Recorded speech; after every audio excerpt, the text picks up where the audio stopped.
Greetings out there in podcast land, everybody, and welcome to Nuanced, the show that brings you a nuanced exploration of Israel, the Jewish world, and beyond. I'm Benny Shoulder. I'm Dan Pfefferman. We are thrilled to be bringing you another great episode of Nuanced.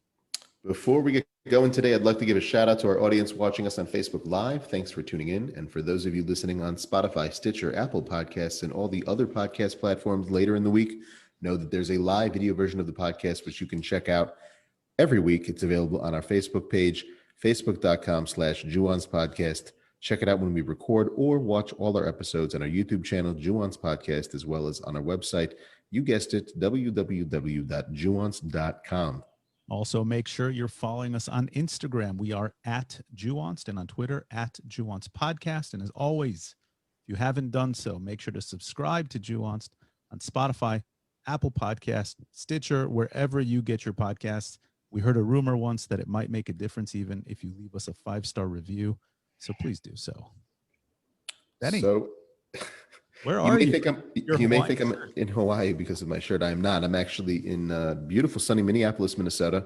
Those city of my literally never been said before. Sunny Minneapolis.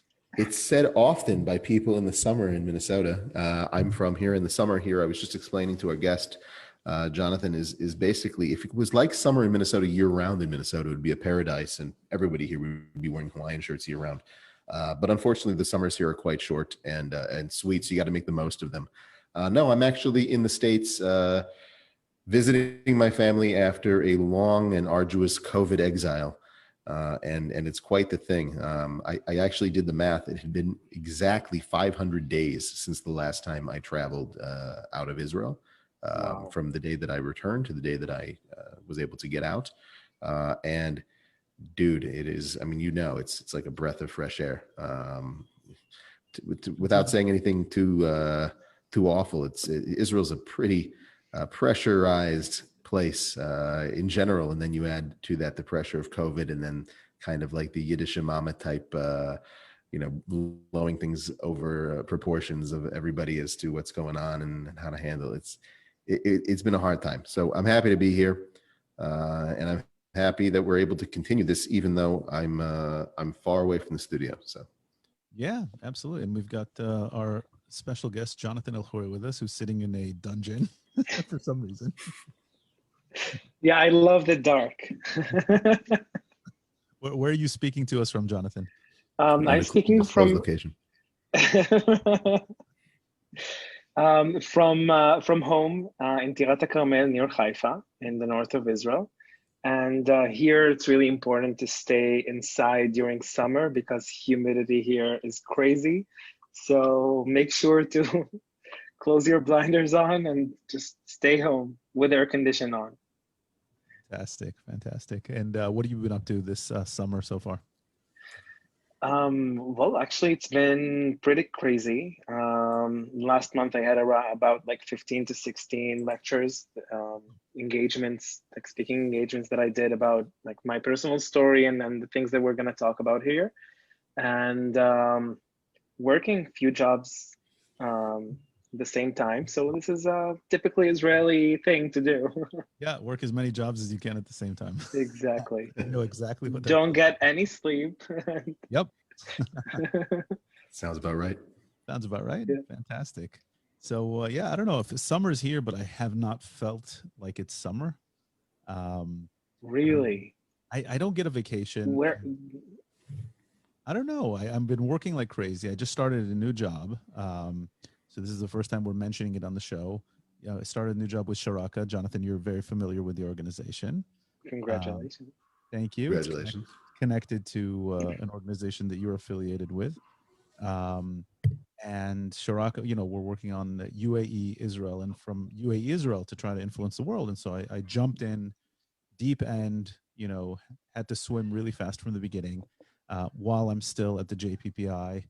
And now that we have new leadership at the JPPI, things have picked up, and we're working fast and trying to produce. And my wife's a teacher. Usually she has summers off, but because of COVID, she's been, they've been doing extra time and going into the summer, and she's responsible for the matriculation exams, the bagruyot. Oh, wow. So she actually literally just finished overseeing the last of the matriculation exam. So finally, now it is the beginning of July, and finally she's on summer vacation. But I don't know. Even though it's hot outside, I don't feel like it's summer just because I have to work so hard. But anyway, let's hope that this podcast is a nice break, at least for all of us. And Benny, you want to lead us off with an announcement? So check it out, guys. As you know, Nuanced is a listener-supported podcast, which means that we rely on the generous support of listeners like you to make sure that we're able to bring in top-quality, high-caliber guests such as Jonathan and others to the show, as well as to make sure that we're able to continue to look so nice in our Hawaiian shirts and in Dad's case, all of his beard grooming and so on and so forth. No, but seriously, guys, we really rely on your support, and we would love it if you would join the more than how many countries do we have listeners? We have listeners now in 127 countries.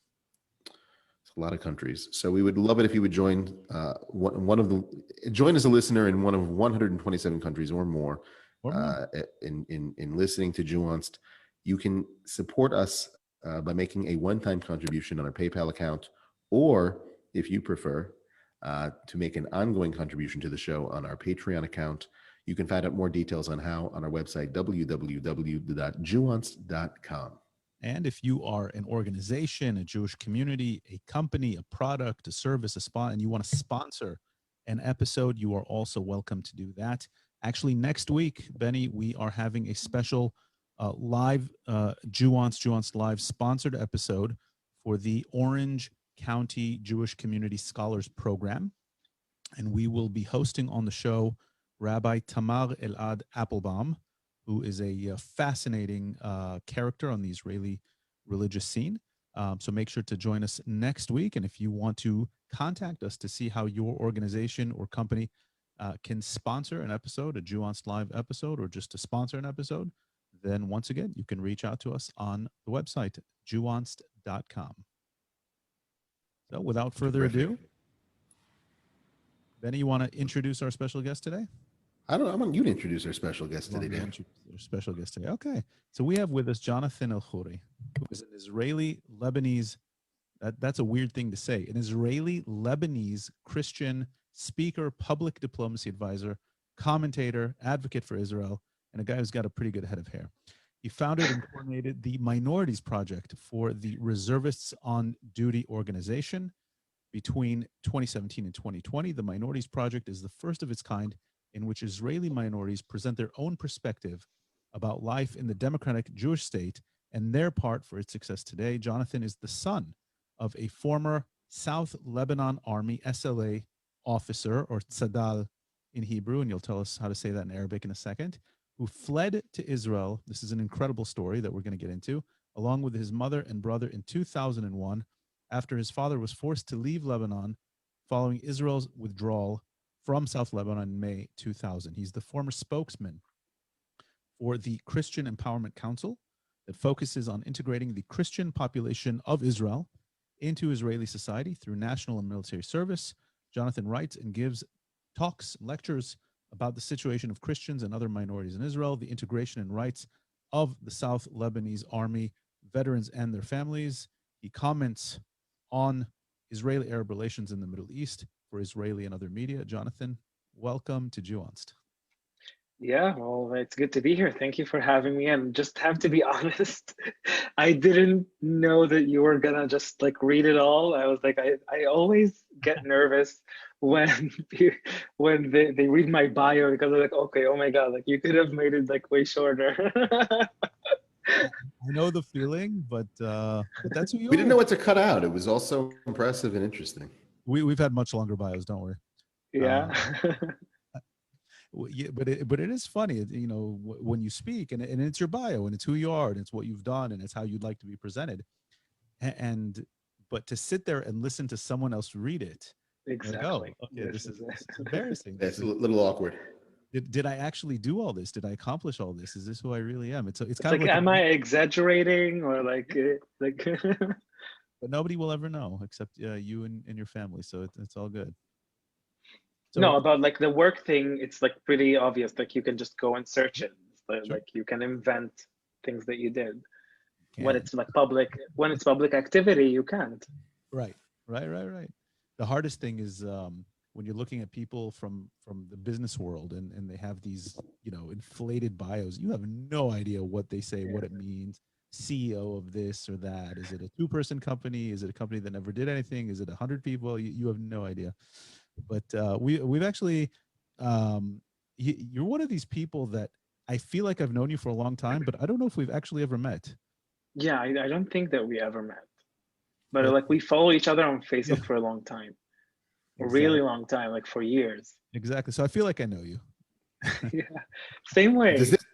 this is still a Zoom podcast, so is this like, does this count as an actual meeting, or are we going to have to Counts. No, but actually get I together? don't know. I don't know if we've met like maybe at conferences that we've maybe spoken at together. I don't know. I Maybe in the Knesset, like one of the committees, like a few years ago, or maybe like perhaps. abroad Oh, somewhere. you know what? We have met. And I can't place it, but I know I've met you physically. I know we talked. We exchanged cards. I remember that for sure. Anyway, we digress. We don't need to pull all of it. So, just jumping from your bio into, your ID card is like, okay, he's Israeli, he's Lebanese, he's Christian. What's going on? Take us through these layers. Who are you? Oh wow! Like I'm all of this, and I'm everyone in particular. I think that God didn't hold His hands while He was creating me. Like with that, He just like the Powerpuff Girls. He just like accidentally threw everything inside the pot, and then like I was created. I don't have superpowers, but I do speak 3 languages, so I think this is something that is, That's a superpower. yeah. What does it So what does it mean? First of all, what does it mean that you're Israeli but you're Lebanese? Explain us how that works. Explain to our so I listeners. was I was originally born in Lebanon, in South Lebanon, in Marjayoun. This is a village that it's about 8 kilometers, like 2 miles away from the Israeli border. And I was born there to a Christian family that has been in that area for centuries. We like followed back our ancestors, and we found out that we had like 14 generations of priests Wow. in in that area. And my last name Elkhoury is the priest in Arabic, Hmm. so it's like the Kohen. Yeah, Yeah, exactly. So I'm Kohen technically. very cool. And I know that many Kohen, like Jewish families in Arab countries, change their names to Khoury. I know like some Jewish families that are named Khoury as well, because they wanted to kind of blend in. I don't know if Were there they chose like Christian would help them, but it were did there help were them like there kind of. were there a lot of Jewish people living in Lebanon? Not the day that I was born. I think there's like about 17, maybe like to 20 or maybe 100 people only today in Lebanon that are Jewish. And they live in really particular area in Beirut. They have a synagogue that actually was almost destroyed by the explosion in Beirut port last year. And actually a lot of people in Lebanon really helped to re kind of how do you say it, like לשפץ, Refurbish. refurbish, yes. Wow. So It was once upon a time like a very big, important community. Oh yeah, they stayed in Lebanon until the 70s, 80s, when the civil war in Lebanon started. And then like everyone was against everyone, and then the extremist Muslims turned against the Christians in Lebanon that used to be the majority, and they started the civil war because of as well the PLO that was controlling all of South Lebanon.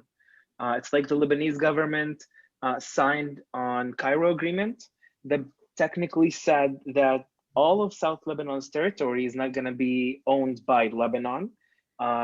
Lebanon is not going to have any sovereignty of that area. And they just gave the PLO, the Palestinian Liberation Organization, with Yasser Arafat, complete autonomy on that area. And they just did whatever they want. They threw rockets towards Israel. They butchered us. They came after the Christians in those areas. wow. And that ignited the civil war, leading to it. Eventually, the Christians there said, well, who's suffering from the same terrorist organization like we are? And both of us are minorities in the Middle East. So they saw that this is a great opportunity to kind of start sharing life together, leading it hopefully to a peace agreement between Lebanon and Israel. And it almost happened. It almost happened in May 1983. We had a peace agreement with Lebanon, but the only person who didn't sign it was the Lebanese president. Even the Lebanese government signed it, even the Lebanese officials signed it, Israel signed it, but the Lebanese president, the last signature, wasn't put there. And after 6 months, it was disputed. That's incredible, and I think a lot of people, most people, probably do not realize that. No. They don't think about the piece that could have been, and they don't know those bits of information that are actually quite stunning when you hear them, and it's not something that's clearly it's not something that's talked about often today. What do you think? Like the president at the time, if I remember, was shit. Amin Jumail. You mean Yeah. Israel or Lebanon? Yeah. No, Amin Jumail. Lebanese president. And Yeah. what was he under international pressure from the Iranians not to sign, or what was Yeah, the deal? well, Amin Jumail had his brother in his sight when he was thinking on signing this agreement. Bashir Jumail. Bashir Jumail is his brother. It's really nepotism in Lebanon. Bashir Jumail was the president, and he was kind of supported by Israel as well. So in 1982, when he was elected, he was assassinated a few days after because of his lenient towards Israel and wanting to have a peace agreement with Israel. So after him, sorry? Who assassinated him? Syria. Syria had him assassinated. Yeah. And after that, Syria, Hizbah, everyone, like, they were working together. Afterwards, Amin Jumail had his brother's image saying, okay, if I will sign this agreement, I'm going to be next who's going to be assassinated. So he decided not to do so. Because if we want to talk about the South Lebanon Army and its creation, the South Lebanon Army came out of this agreement of civil initiative of soldiers that are being in the belt zone. That's what it used to be called, the security zone in South Lebanon. Right. And it will be controlled by this organization that was supported by the Lebanese government for the first few years. This is, no one talks about it for today. They always like label us as the traitors, but the Lebanese government was part of it. And this is something that is really important for us to always talk about and bring to light.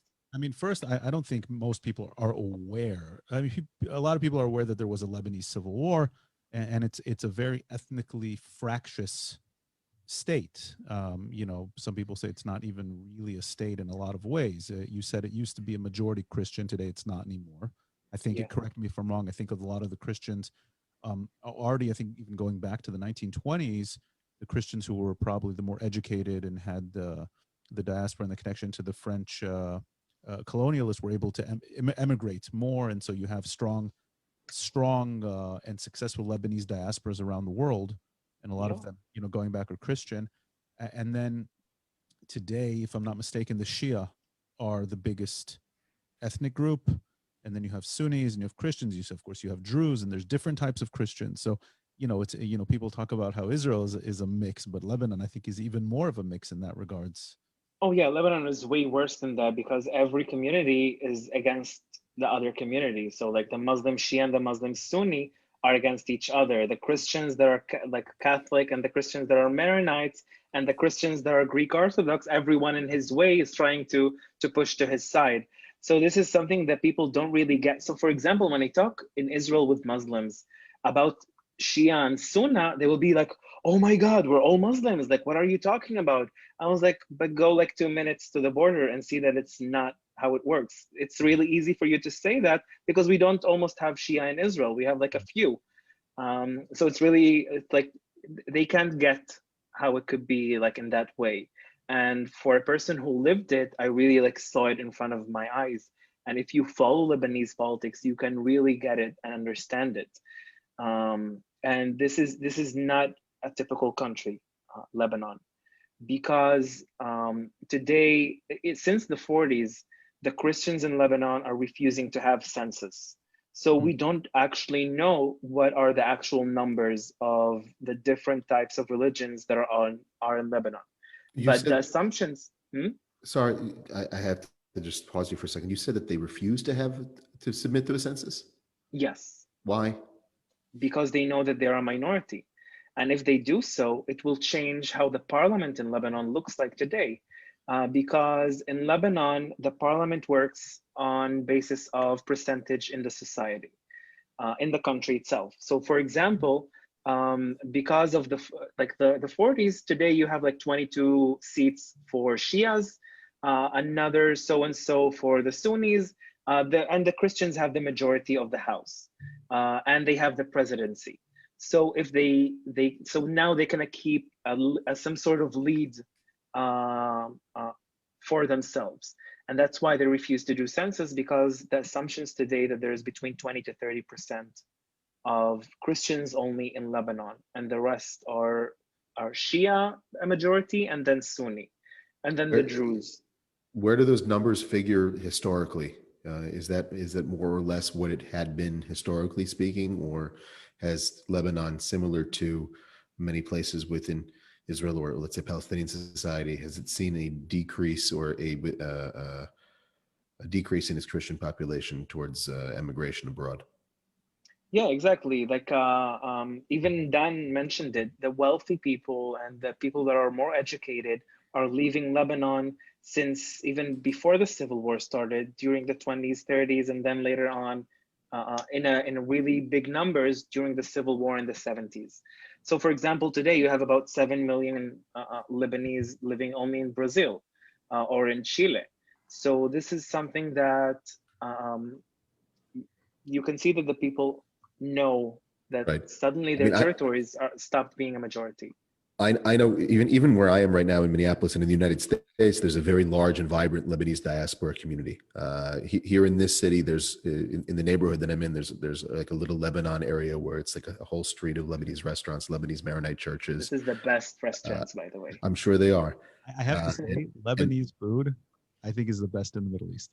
It's the best, without a doubt. And all over there are so many Lebanese people that are whether they're celebrities or prominent business people or prominent engineers or scientists or you name it, very similar, in fact, to, I would say, like, to draw a parallel to the Jewish people, a very small diasporic community that's interspersed all around the world, has achieved a lot of success, probably by values of education and community togetherness and helping one another. So it's interesting that it's like that. Actually, trivia, Dan, do you know that the world's wealthiest individual that is not Jeff Bezos or Elon Musk is Lebanese? Carlos Slim. Really? Carlos Slim. Yeah. The He's Mexican billionaire. Mexican Lebanese. He was the president of like the prime minister of Mexico? No. A billionaire in Mexico. I think he owns like one of the oil companies. I have to say, our friend Yara is listening, and she said, "Don't start a food debate." She's Syrian. Syrian food is amazing too. Don't worry. Yara. Yeah, but Lebanese is better. But Jonathan, okay, so you're an Israeli Lebanese, which is probably the smallest Lebanese diaspora community. Oh yes. By far. We're about 3,500 people. Okay. Only 680 families. And how did this community get its origins in Israel? Does it predate the modern state of Israel, or is it later? No, we came in 2000 after Israel stayed in Lebanon from 1982 till 2000. It was like a military invasion. A lot of people love to call it occupation, but it wasn't an occupation because Israel was never had any intention in occupying South Lebanon. So after Israel's invasion to South Lebanon, with basically being welcomed by the majority of the Lebanese in South Lebanon, it wasn't just a regular invasion. So basically we had to flee in May 2000. So my father fled that day, and the majority of the Lebanese community here today in Israel came in May 2000. Only my mom, brother, and I, we came a year and a half after. We stayed in Lebanon under Hezbollah threats. And so this is us. So we're 100% Lebanese that came to Israel, and now we're 100% Israelis. But this is kind of a unique identity. And did Israel Sorry, one sec. Take us back to Lebanon, if you don't mind, because we mentioned in the intro the South Lebanese Army. And I think a lot of people, Benny and I are kind of Middle East modern history geeks, but a lot of people might not be aware, or they're not aware of all the intricacies of things that came out of the Civil War that you talked about. So just explain to us, what was the South Lebanese Army? Your father was an officer in it. How did it form? What was its role? And you mentioned kind of the connection to Israel, but just if you could explain to us a little bit more about the South Lebanese Army. Yeah, sure. So the South Lebanon Army, in Arabic, it's called Jaysh Lebanon Jnubi, the army of the south of Lebanon. It was a legitimate military presence there that always had 3,000 soldiers. You can't have more than 3,000. It was like written by like Lebanese laws and Israeli laws as well. Was it part of the official military? Was it a militia, a paramilitary? What was it? So it began as a joint organization in south of Lebanon because we didn't have any Lebanese military there. Leading it, eventually when Israel entered Lebanon, they were formed as an official military that was supported first by the Lebanese government. So basically the Lebanese government sent Major Haddad, for example, the first general of the South Lebanon Army. He was sent by the Lebanese army to be part of it and create this organization. So the beginning, the salaries, equipment, everything was done by the Lebanese military forces. Later on, Israel entered to the picture, and Lebanon kind of withdrew out of it, and Israel took over it. And then we were part of the Ministry of Defense in Israel, part of the IDF. It wasn't like absorption to the IDF, but they always worked together. So you had bases that are mixed bases. You had like military bases that were only for the IDF. You had like military bases only for the South Lebanon Army, but they will always 100% synchronized. They always went to missions together. They always helped each other out with information. They always had each other's backs, and that's how they worked. They coped and cooperated for 18 years till May 2000, when Israel decided to withdraw out of Lebanon. Against who? Who were they fighting against, or who were they operating against? So at the beginning, it was the PLO till they kicked Yasser Arafat and the head of the Palestinian Liberation Organization, that was a terrorist organization, out of Lebanon. Then they continued to work against Hezbollah because Hezbollah just formed. He like fell into the gap that was created after the PLO was kicked out of Lebanon. Not the whole organization, but the head of the organization. So they continued to fight against Hezbollah all over these years. I hate to try to go into a deep dive into this because it's not what we're here to do. But why was the PLO in Lebanon? I think people, especially people now that are living in the United States, maybe younger people, students, when they think of the PLO and they think of the Palestinian Authority, they think of like this, quasi-government organization that's defending the legitimate rights or so on and so forth of the Palestinian people. And there's a particular narrative of this today, but it wasn't always the case. I mean, Yasser Arafat, correct me if I'm wrong, he kind of had to be a nomad and try to find a base for his operations around the world. And there was a time when it was a proud and open terrorist organization against Israel. So what were they doing in Lebanon? So at the beginning, there was about 50,000 refugees that Palestinian refugees. Palestinian refugees that fled, were kicked out, or whatever you choose.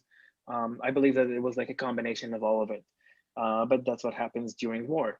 That were accepted in Lebanon as refugees. So they were in refugee camps, and suddenly they turned into from 50,000 to 100,000 to 150,000, and then they became this huge community of 500,000 refugees in Lebanon. So they were accepted really warmly by the Lebanese society at the beginning because they were refugees. But I don't know if you know this, but Black September, have you heard of it? Yeah, but do you want to fill in our listeners just in one sentence about Black September? It's not a really awesome name for a band. Unfortunately, yeah. Unfortunately, it's not a really pleasant subject as a band. But but the King Hussein, the King of Jordan, was really suffering from some fractions in the Palestinian refugees that were in Jordan, because the Hashemic kingdom was only 20% of the population, so they were really in a minority, and suddenly they had this huge majority that are considered refugees in their state. And what happened is that that majority had Yasser Arafat as its head, and Yasser Arafat created a terrorist organization that started to attack the kingdom and tried to even assassinate King Hussein's life. After the last attempt to assassinate his life in 1970, King Hussein decided to kick out all of the heads of this terrorist organization from its country. And where did they go to? To Lebanon. So suddenly, the refugee camps became military camps by night, and funded with weapons, funded with a lot of money from Arab countries. This is leading to the Cairo Agreement that I mentioned earlier, where even Jordan, Syria, and Egypt signed an agreement saying that Lebanon will have to, accept this Palestinian terrorist organization. And not only that, is that they're going to use Lebanese territory to attack Israel. So this is really convenient for the King of Jordan to just kick out a terrorist organization out of his home, throw it to another person's home, and say that they're going to operate from that other person's home. Yeah, if you Didn't really really recall, jive that well with people in South Lebanon.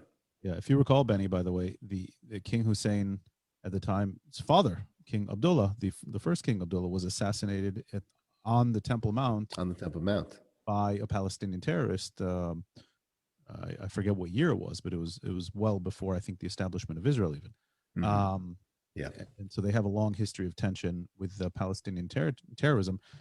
I'll add to what you said, Jonathan. The Fatah, the PLO from Jordan, was using it also. Of course, they were attacking Jordan and threatening basically a revolution in Jordan, but they were also attacking Israel. And so Israel had to reprise against Palestinian terror attacks into Jordanian territory. It was creating a lot of tension. And of course, then they go and they set up what was called Fatah land in southern Lebanon. In South Lebanon, yeah. And then they were attacking Israel incessantly from southern Lebanon, which is how do we go from there to you talked about the formation of the South Lebanese Army. By the way, I'd never actually heard of that history, so that was really fascinating to hear.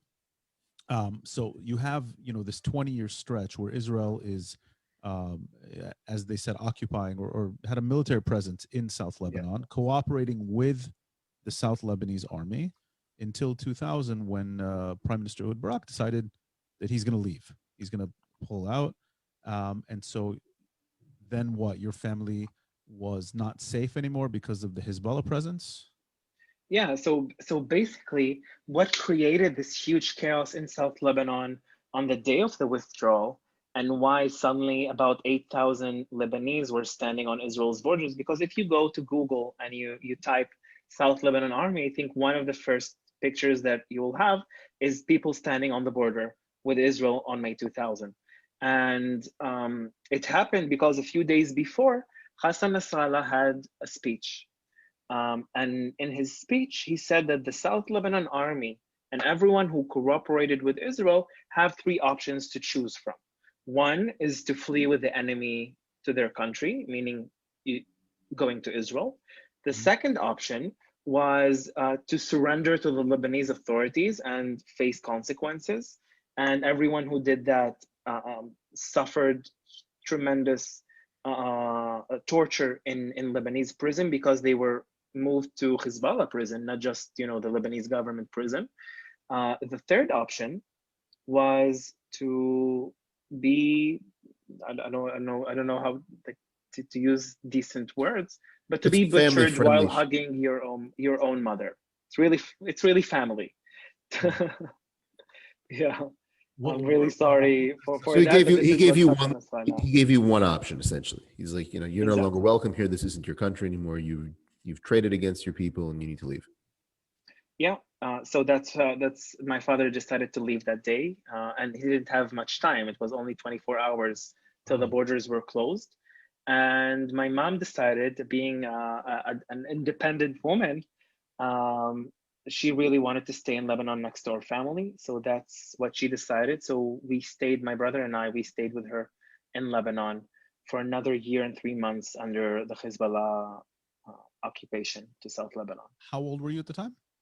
I was 7. It was the withdrawal from South Lebanon was 4 days before my birthday.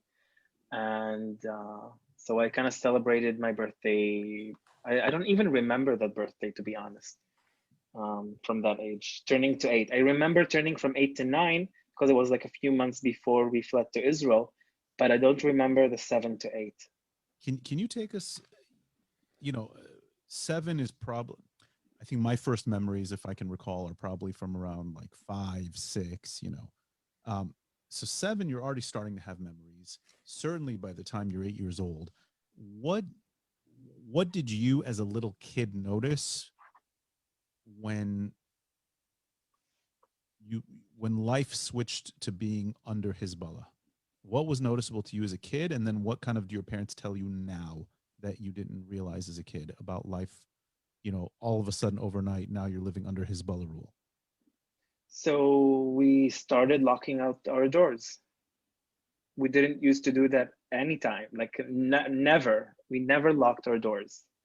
And that was something that was changed. The atmosphere was changed. Like people disappeared in a second. Suddenly, like half of my classmates are not in class because they fled to Israel.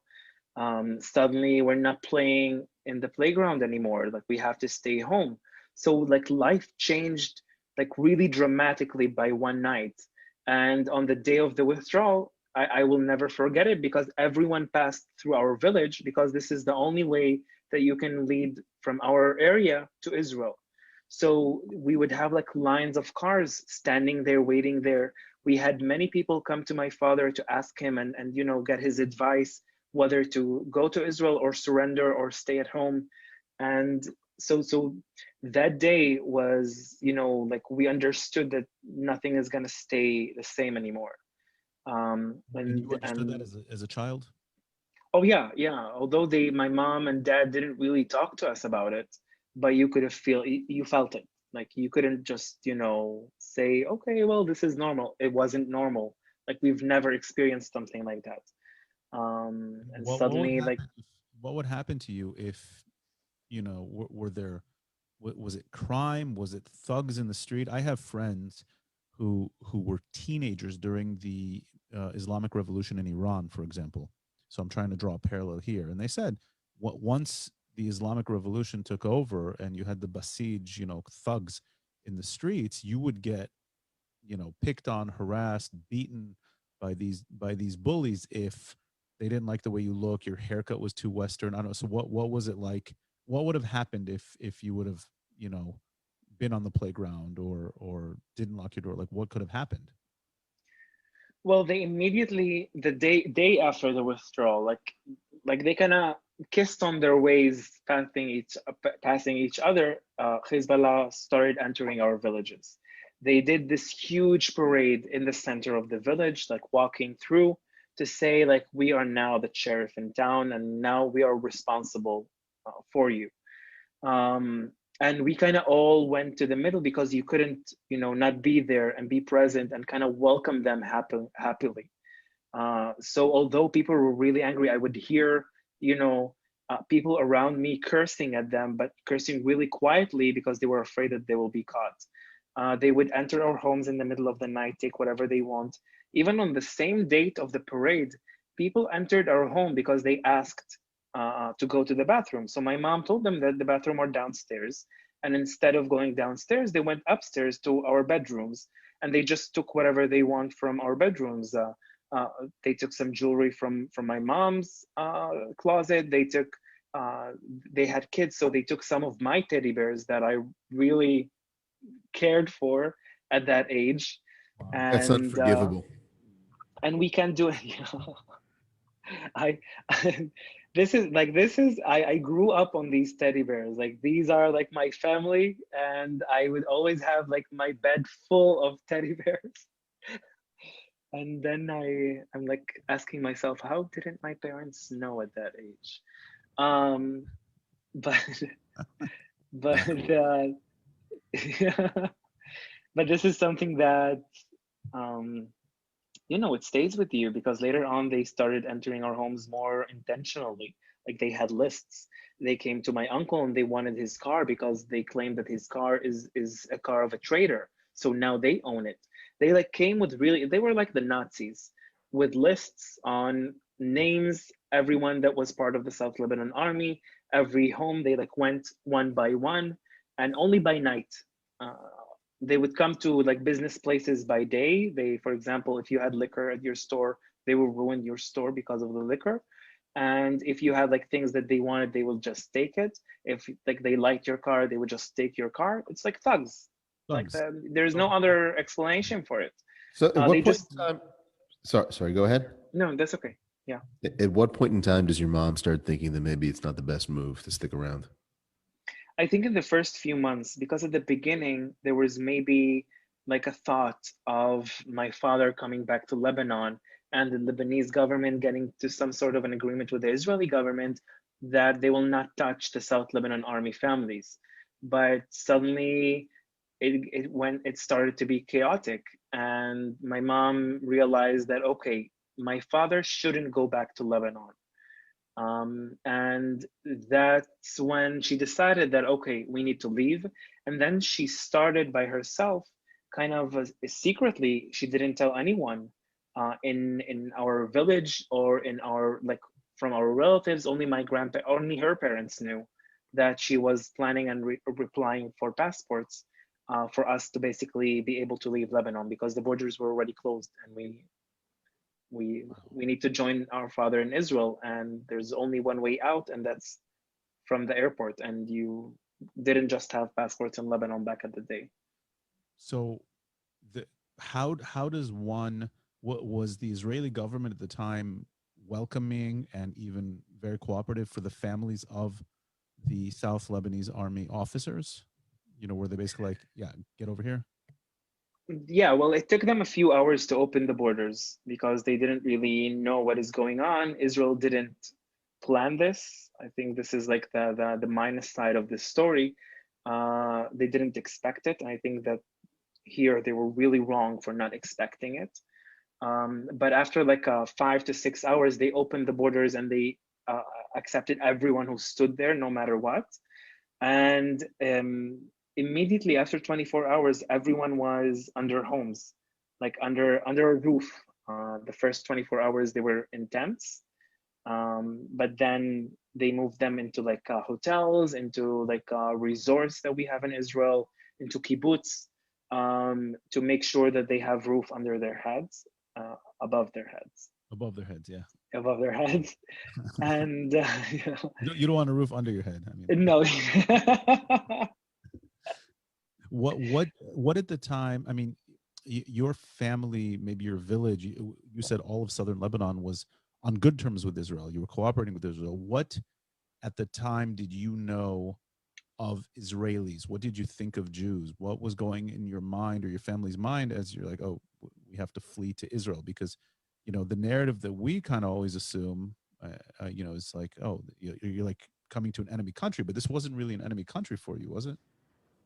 Yeah, no, I didn't even know that I'm coming to Israel. My mom, as you can see, I talk a lot. So my mom didn't share any information with me about us leaving Lebanon. Like till like like second before we landed, she said, we're gonna meet your father. And that was like after we already left Lebanon for more than 24 hours. Um, Where did you go but to? we went to Cyprus. We fled to Cyprus, and then from Cyprus we had like to get visas because we entered Israel with our Lebanese passports. How Mhm. many people can say that they entered Israel with a Lebanese passport? I can. Exactly. So this is super cool. And I asked, actually, like a fun fact, I asked my mom like a year ago. I really wanted to have a picture of an Israeli stamp on the border control, um, with the Lebanese passport. So I asked my mom, "Do we have this stamp on our passports?" And then she said, well, no, I asked them when we came here not to stamp my passport because I thought that we're gonna go back to Lebanon and I didn't want it to like be an issue when we go back. Like this is how like the how the way that she was thinking back at the time, that maybe everything is gonna like go back to normal and we will be back home. Yeah, it's actually kind of a profound thing to think about, that people find that they're going to be in some sort of a temporary situation, and they hold out Exactly. hope day after day, week after week, month after month, maybe even year after year, that no, it's only a matter of time before things will return to normal, and I can reclaim whatever life I had, and then that version of life tends to become more and more romanticized as time goes by, of course. When did it become apparent to you, your father and your mother, that no, that was it? You're going to be living in Israel now. That's your new home, and to give up any sort of short-term aspirations of going back to Lebanon. I think with us, our parents were like super strict about us being integrated to the Israeli society. So we landed in Israel, my brother and I and my mom, on the 28th of August 2001. This is basically one day before school starts in Israel. Wow. My mom sent us to school on the 29th of August. And what languages? She's like, sorry? What languages did you speak? Back then, I spoke English and Arabic. Okay, so you knew it. Okay. Yeah, I know English because my school in Lebanon was a private school in English. Got it. So I had English and I had Arabic, but I didn't have the Hebrew. So she was like, no, you're going to school. And I was like, but mom, like, where am I? Like, what school? What are you talking about? I didn't really know where I am. I just like woke up in the morning because we landed like at night. And then like we kind of tried to discover where the hell I am. And they put us in Nahariya. My father took us to like a resort that he was located at. It's like a small cabin houses, like with one like living room that was like the basic bunk beds for me and my brother, and like a room for my parents and a bathroom. That's it. Like this is the whole cabinet. And suddenly my mom like, yeah, like get yourself prepared. Tomorrow you're going to school. And I was like, but wait, what like where am I? Like this is not Lebanon, so what's the school is gonna be? She was like, it's okay, it's like a Lebanese school. So they opened a special Lebanese school in Israel. Really? The first year before I came here, the first year they studied by the Lebanese curriculum. Curriculum, is this the right word? Yes. You didn't know you were in Israel yet? No, I didn't. Like I heard a strange language, but I didn't know where I am. I was like 9 years, and I was like waking up like to this unfamiliar area. Yeah, my mom, she's always like laughing at it because my dad was here alone, and suddenly the neighbors, like Lebanese neighbors, saw that there's more than one towel on the balcony that are drying, and then they thought that he's like cheating on his wife. But it's like the first time that they see two towels in front of like the thing that dries the towels, and they were like, oh my god, like what is Macron doing? So That's she's hilarious. always making fun. Yeah, she's always making fun of that because they came like to check who's there. Did the government here have a plan? The government in Israel, rather, did they have a plan for what to do with the South Lebanese refugees when they came? For example, did your dad, was he, when he was brought over, was he given a job? Was he given cash? Like, Which classes? Did he get sal klita like Dan and I did? Like, You're laughing, but actually, Israel designated more than 2/3 of the Lebanese community in Israel under the Ministry of Absorption. So we were part of the Sal Klita. You had a similar experience to Olim. Yes, but I didn't have anyone to back me out from home if like we needed some money. Like we were like 100% alone. No assets that we could sold. Sell. Did he enroll in like an ulpan to learn Hebrew? Yeah, they opened special ulpans for them. And then the first year and a half, no one really knew what is going on. So they were still like living in these places without a job, just like with a basic salary to help them like pass the month with some food and everything, taking them to some workshops, because the majority of the South Lebanon Army people who came here, they were around the ages of 45 to 50, 55. So they were in the military all their lives. None of them almost finished high school. They didn't have any diplomas or any like work certificates, so they had to work in really basic workplaces. Yeah, But they would have entered the army in the early 80s in the Civil War, right? And then yeah, my father was 16 when he joined the army. wow, that's crazy. So what did he end up doing? So eventually, after we came here, my mom kind of like make everything work together. We moved to Haifa like 2 months after we came here, and then we kind of started our lives. We like rented a house. We had the first year we had like a help from the government, and then we had like about 1,400 shekels a month to help us with rent, and that's it. So it's like basic sal klita for a while. And we were sent to regular schools. So we didn't have the Lebanese school anymore. I went to a Jewish school. I was the only person speaking Arabic in the whole school. And I still didn't know Hebrew because I didn't really go through the same plans as the other kids go through when they came here. So that was like super intense because I like came to the school and no one speaks English because, you know, who speaks English at the age of 9 in Israel? And that was like super intense to start learning Hebrew. So the school kind of took me as a project to help me out. So in Israel, of course, everything is more complex than complex can be. Can it be more complex than Lebanon, though, Benny? I mean, it obviously cannot be, but you can try. And sort of a layer to this onion that we can try to peel off. For elections, it's basically there. Yeah, it's basically there. It's pretty much there. You mentioned you're the only person in your Jewish school that speaks Arabic, but you're living in Haifa, which is a city that has many Arabs.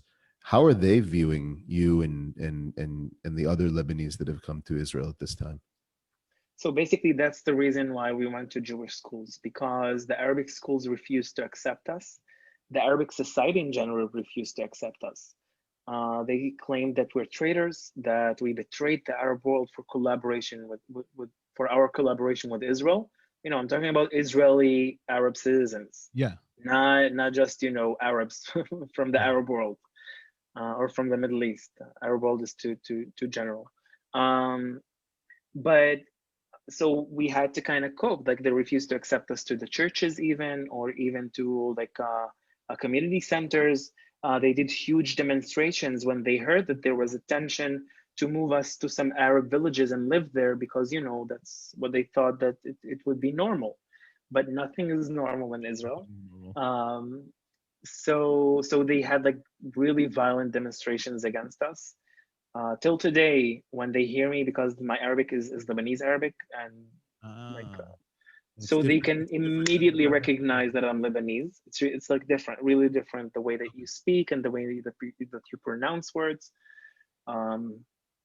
So immediately they recognize us, and some of them will like not be really happy about it. I have to say though, it's you started off talking about the reasons why the South Lebanese Army was brought into existence and what could have happened to the population, primarily Christians in South Lebanon, if they were to submit to Hezbollah's rule without having any sort of resistance against it.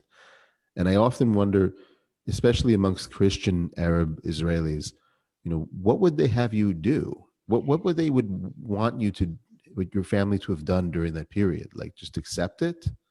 I mean, it seems like death.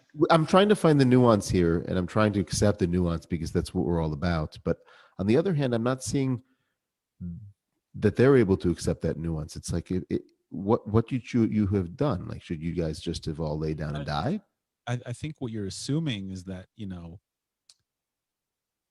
we want to live in nuance, right? And you said that's what this show is all about. But right. You're assuming that people have access to all the information that we now have in this conversation, or you're assuming that people have access to a perspective. True. And keep in mind, this is before CNN, this is before mass social media, this is before people can just talk to other people around the world. So there's a narrative, right? I mean, there's narratives in place that shape your worldview, and unless you really, really go out of your way, and in pre-internet times, I don't You even had know. to go out of your way. Look, I accept that, but in the same sense, I also think that people were living in close proximity to each other, and I understand that people can say, look, these people were fighting together with the Israelis. They're clearly, if they're fighting with the Israelis, they're against us or the narrative of the Palestinians, and therefore they're traitors to the Arab nation, and so on and so forth. I I can mean, this is understand that. sometimes the same people that refuse to accept that the Arab world launched a general war against Israel on the civil, like the War of Independence in Right. 48. But in the same, but on the same, on the other side of that coin, you're living in the same city together. You would say, maybe before I just completely think that this person's a disgusting traitorous, whatever that we shouldn't deal with, let me sit down and talk to him, because at least if we're talking about, let's say, Arab Israeli Christians, you could say these are our co-religionists. At least we owe them the ability to sit down and hear what was going on, so that we can try to understand. Because it would seem to me like that would be, and I'm being very naive here, obviously, because I'm trying to say that we should give people the benefit of the doubt. But I didn't. It frustrates me that didn't happen. I guess that's what I'm trying to say. What does, maybe even take us a step back before that? For people who aren't aware, Israel's Arab population, okay, who are Palestinians, who are descendants of the Palestinians mostly, are about what, 80% Muslim, and then about, how does that break down? 80% Muslim, 10% So Christian, 10% Druze. Is that about the rough breakdown? we have no. We have 2% of the Israeli population in general are Yeah. Christians. 2%, they're almost the same numbers, are Druze, and about like 16 to 17% Muslims. Muslim. How So would the you Christian characterize? society have about like 150 to 170,000 people, and that's it. How would you characterize? Because I'm just trying to understand this, and Benny's question here, and I'm trying to figure out here. How would you characterize, before the Lebanese arrive in Israel, the attitude, the feeling of Israeli Arabs, and then break it down, if you can, break it down by Christian, Muslim, Druze, towards the state, towards the feeling of connection to the Palestinian cause? How would you characterize that? So the majority of the Druze are part of the Israeli society because they list to the military, and because of their leaders at the beginning signed an agreement with Israel saying that they will be listing to the military and take action in protecting Israel. So we have this, and then it's kind of the same thing with the Christian and the Muslim community, because they are living in mixed cities. You have Druze that have like a majority of a Druze village. But when it comes to Christians in Israel, the Christians in Israel have accepted 100% the idea of them being Arabs and the idea of them being part of the Palestinian cause, which in my opinion is is is false, because eventually the Christians are here way before the Arab occupation to the Middle East, and they were here way before we were forced to speak Arabic because of the Arabic occupation, and accepting the Arabic culture. So this is something that when we go through history to check our ancestors and to check what is our backgrounds, we are not part of the Palestinians and not part of the Arab world. That nothing that I have against the Arab world or the Palestinians, So but we're not part of it. how would you characterize yourself as a Christian in this part, in the Levant? How would you characterize yourself then if you're not Arab? So coming from Lebanon, it's Phoenician. This is something that many Lebanese today, Christians mainly, consider themselves part of the Phoenicians. And basically, when you look at it, the Lebanese Arabic, it's its own language. It's like about 55% Aramaic. So it's like it acts as a complete language, and not as a just accent of a language. Interesting. One thing I've come to realize over the last year, and I studied the Middle East, I researched the Middle East, but the more I've gotten, this past year brought me back to actually get to know Arabs from across the whole region, starting in the UAE, but there's Arabs from all over the entire Middle East living in the UAE, and then talking to Israeli Arabs for the first time, and getting to know Egyptians and Syrians, and you get to understand something that may be very obvious to you and to people in the rest of the region. Saudis, by the way, I got to know Saudis this past year.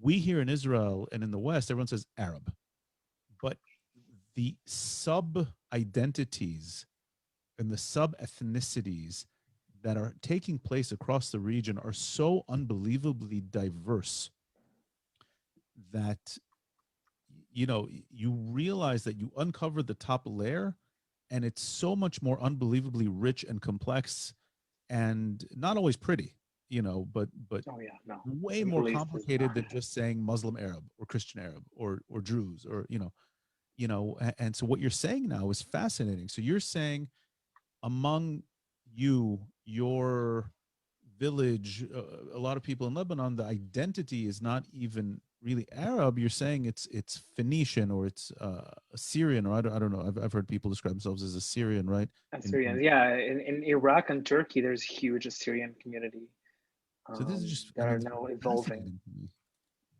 and in So Syria as well. yeah, I mean, I remember talking to friends in the UAE, and they're talking about the pre-Arab or the pre-Islamic identities that are kind of, and they're starting.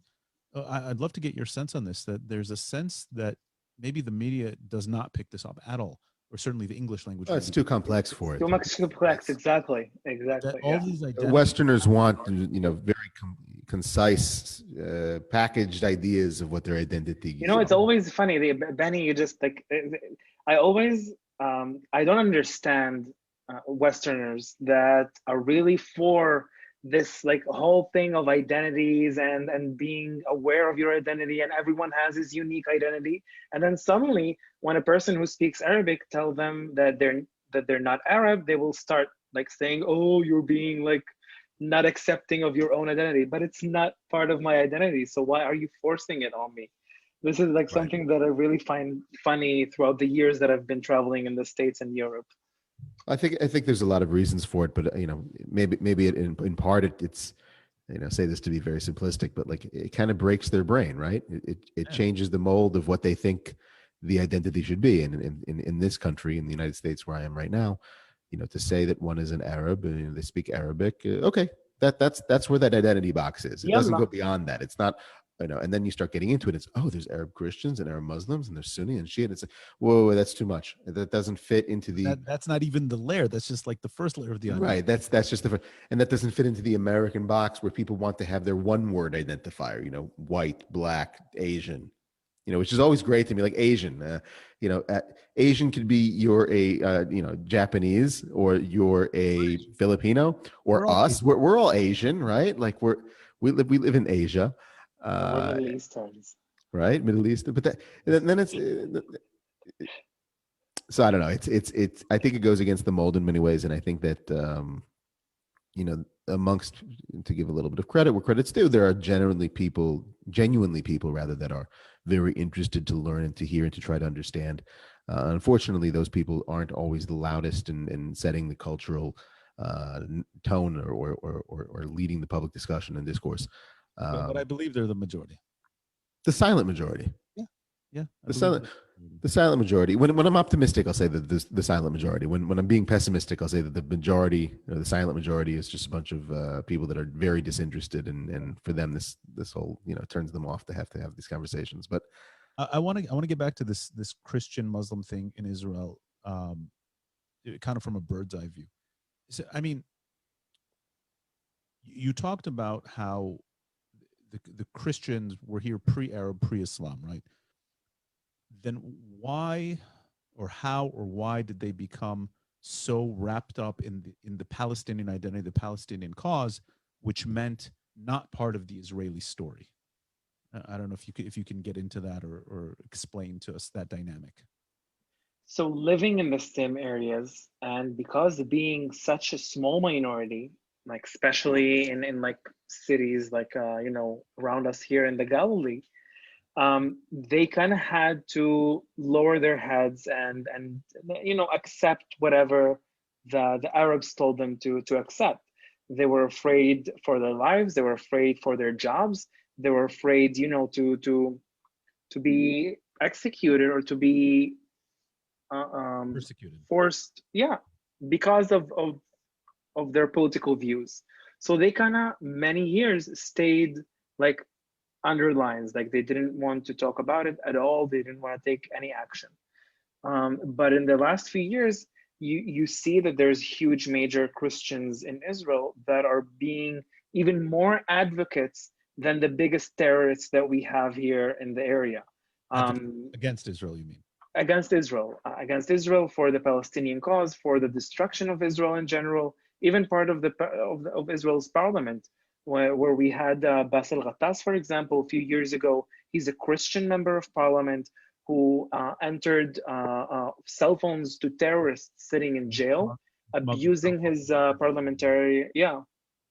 He said in prison. His uncle, he's in exile now because he fled Israel for helping Hezbollah in 2006, also a Christian. Azmi Bishara, right? Azmi, yeah. So this is something that looking at it, it's like they're trying to say, no, we are with you no matter what. So like keep us safe. So this is something that I always keep in mind when talking about it. But for example, if I want to show you the other side of it, in 2014, part of me being in the Israeli Christian Recruitment Forum with the Christian Empowerment Council, Father Gabriel Nadaf, that was the head of the organization, he's a Greek Orthodox priest who advocated for Christians in Israel to integrate and be part of the military and national service. He was successfully able to add to the nationalities in Israel, because up to that date, you had Christian Arab as a nationality in your Israeli ID. But from that date, in September 2014, the Ministry of Interior accepted the nationality Aramaic to be added to the Israeli nationalities. And now Christians, after proving it in court and with documents from the priest, you can go and change your identity back to what it used to be before. You were forced to label yourself under the title Arab. How many of the roughly 150, 160,000 Christians, Arab Christians in Israel, how many of them chose to accept this Aramaic identity? So I know of many who, for example, when we did our like yearly annual meetings, we would have like thousands of people coming and joining in from the Christian community in Israel. But going and doing it physically, I think like a couple thousands, because they don't. This is a huge bureaucracy that a person, he needs like to pay a tuition and then like go and like follow up with a lawyer. You have to have a lawyer in order to do it. So a lot of people chose, whatever, let it stay this way in the document, but this is how we're gonna identify ourselves in public. And how does this population, you said there's a forum started by Gabriel Nadaf, you were a spokesperson. How does the people in that forum relate to the state of Israel, relate to the concept of Israeliness versus the Palestinian cause? Where do you fit in on that whole nother can of worms? So this is kind of 100% Israeli, because they do enlist to the military. They do national service out of realizing that this is their country and they need to contribute to the society that they live in, and they need to give a hand not only to their own small communities but to the general community. And this is something that we saw in numbers actually in the first year of activity of how many people listed to the military, and we saw the change that it made in the general idea in the Arabic population, because we ignited a huge conversation that was never debated before in Arabic media, in the Arabic street, or even in the mainstream Israeli media. Suddenly there's like this, they always called us like neged hazerem, like they swim against the stream. Exactly. And against the current. And they always like call us this way, but you mentioned like the silent majority, Benny, and I think that this is something that once we notice the numbers and the change of ideas and the change of actions in the streets, you could have seen that numbers actually do speak out. So we have about third of whoever finishes high school from the Christian society that joins the military and national service. This is huge number talking about. That is And that's how many people is that every year? so it's about 3,000 people, if I'm not mistaken. Like I have like really old data from like 2017, 18, when we had about 150 listing each year to the military. We had about 500 to 600 listing to the national service. So this Those are is actually very for impressive us. numbers. Yeah. So, you know, we've talked about this often on the show in different episodes, but you know, there's also the perception of how you know Jewish society in Israel tends to, in especially in the past 4 election cycles, has become very divisive. Very, in many cases, you know, racism has been there at every step of the way in different facets. How do you, or how does the Lebanese community in Israel, how are you perceived? How do you feel you're perceived by average Israelis, and is there, you know, is there racism against the community? So when we say tzadal, every Israeli will be like, "Oh my God, we love you. Like what happened is really terrible. We're sorry that the Israeli government didn't do enough to help you out." Um, but before they know that you're tzadal, that you're part of the South Lebanon Army, as any other place, there is racism. I know some friends that faced racism against them because they spoke Arabic, whether it was like in public or in other places. That I don't know if we had any case of refusing to rent for a person who was part of the South Lebanon Army, but I do know of people who faced racism, but like um, not like systematic racism from the government itself. No. This is something that like we need to make clear, like from You feel it? You racist feel it people. in your daily life? I didn't really feel it because as I said, I grew up between like in Jewish schools. I was the only Arab kid that was really hugged by the school and by my classmates. And don't forget, we came here during the second Intifada that that was like really intense in Israel throughout 2001, 2002, 2003. That was really for us. It was like, yeah, we're still in Lebanon. Can you hear me? Yeah. Something changed. So there. for us, for me, it was like I'm still in Lebanon. Exploding buses. It's like, yeah, it's the same thing. Well, we're, Great time to be I here. guess I'm glad that it was an easier integration. I In mean, a way. Dan, if it's okay with you, I kind of want to, and maybe you want to get off another one, but I kind of want to change gears into what your involvement is today with advocacy, with your involvement is today with commentary, and kind of what you're doing in all of those many jobs that you're doing. But maybe a good way to lead into this is just you travel quite a bit around the world. We were talking before that you've been here in Minneapolis. And when people here in the United States would see you, they see somebody who's clearly, coming from the Middle East, and you're probably lumped into this, group of, as we were talking about before, the one word identifiers, other Arabs from the Middle East. And then you start talking about, living in Israel and life in Israel. And probably that's a very different narrative that they're going to hear from you than they would hear from what they might expect to hear from other Arabs when they're talking about the Jewish state and life in Israel. And I'm just curious how that is for you when you're abroad and speaking to groups of people and maybe even meeting Arabs or different people from the Middle East abroad, and what's the perception like, and how is it like for you? Well, the reason that I wanted to do that and I created the Minorities Project is because I wanted it to be like in a way in two levels. One that is educational, both for anti-Israelis and both for pro-Israelis that don't really know about Israeli minorities. We're 25% of the Israeli population, and it's about time that for the anti-Israelis to stop using us to attack Israel, because what you're saying about us is wrong. And for the pro-Israelis, to give them some more information that they could use on their daily day basis, fighting anti-Semitism and anti-Israelism around, you know, campuses and their own communities. So when we came to campuses, it's always, we have haters that will always look at us as people who betrayed the Arab world, even, you know, even though they're not part of the Palestinians or they're not even Arabs, but they will tell us that we're traitors. Or we will have Arabs that they will not only refuse to listen to what we have to say, but they will do everything in their power to interrupt our events and try to shut us down and make us be afraid to speak our minds. Mm-hmm. And this is the thing that I like, especially with these kind of people, because I kind of take off the rug from under their feet and kind of make their life shake a little bit. Yeah. That, okay, what you heard up to now is not true.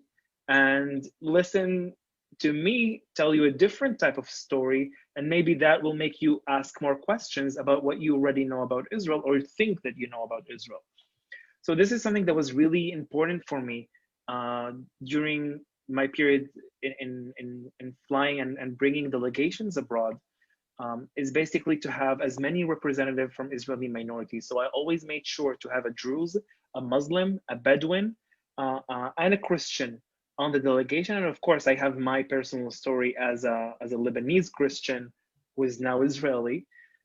So in that way, we could give as many layers on top of layers. Exactly, and that's what I wanted to show. I wanted to show that Israeli case is not easy. It's complex, and it's about time that you stop make it so superficial. It's about time that you stop making Israel's stories superficial and just put it good against bad, bad against good. And I wanted to show that complexity. I really love exactly that complexity that we have in Israel, because that's what makes us a beautiful country and a beautiful surroundings, that we have so many different layers and backgrounds and ethnicities.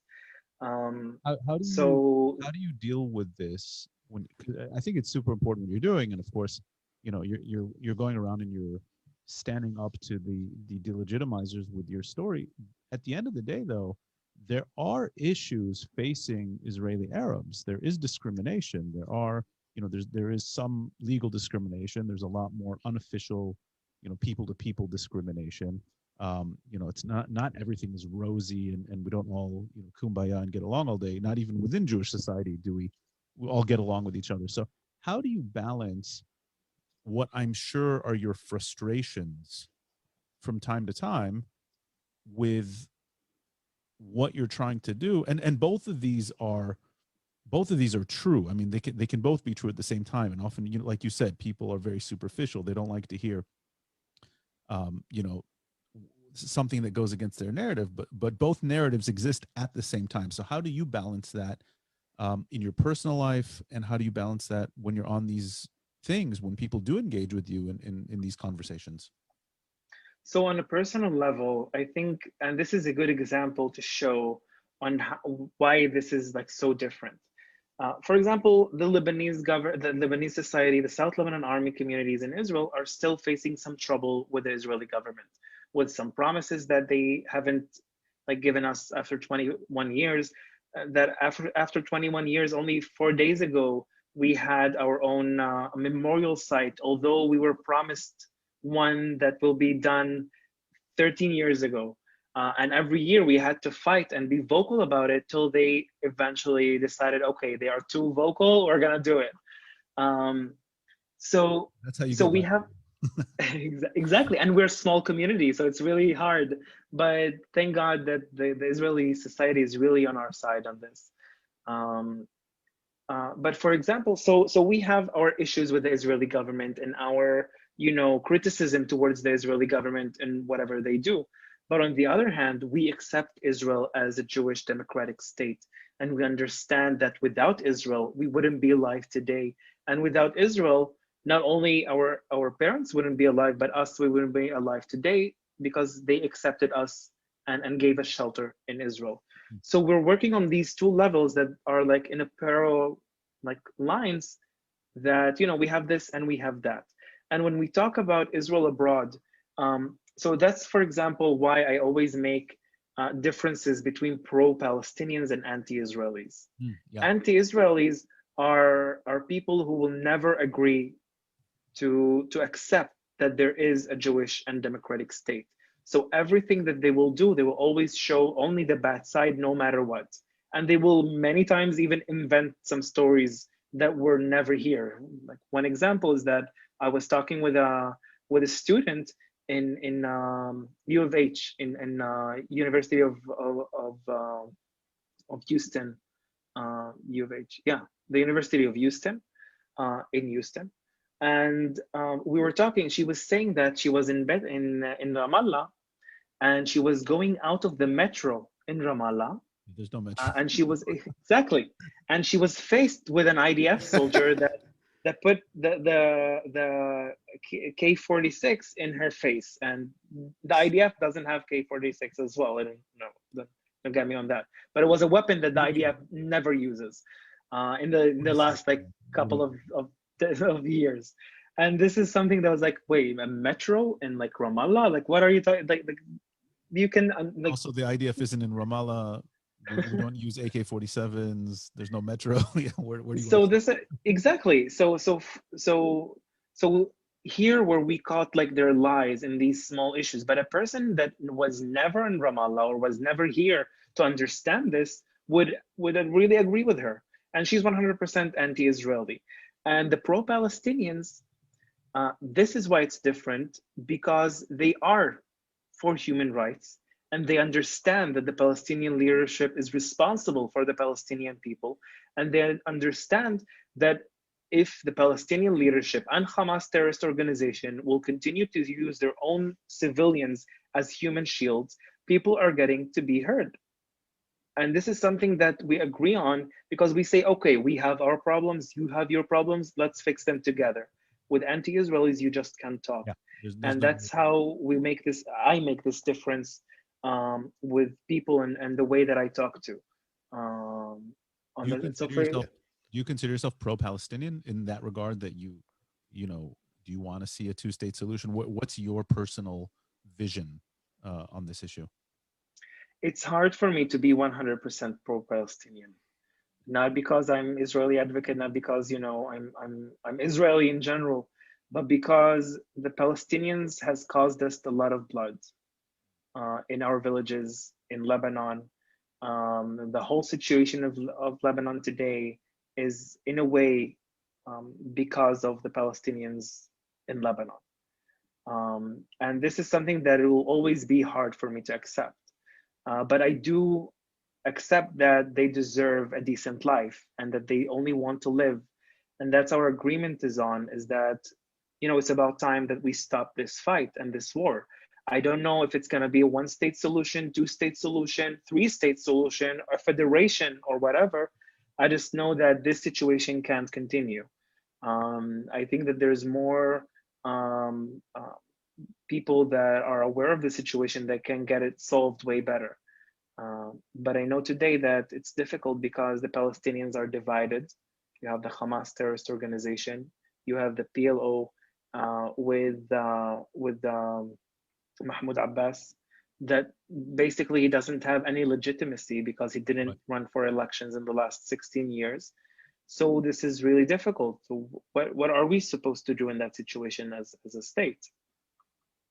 That's, you brought up an interesting point that I didn't even consider. And that's, people around the world, look at the Palestinians as the victims, the refugees, the underdogs, the losers of the war.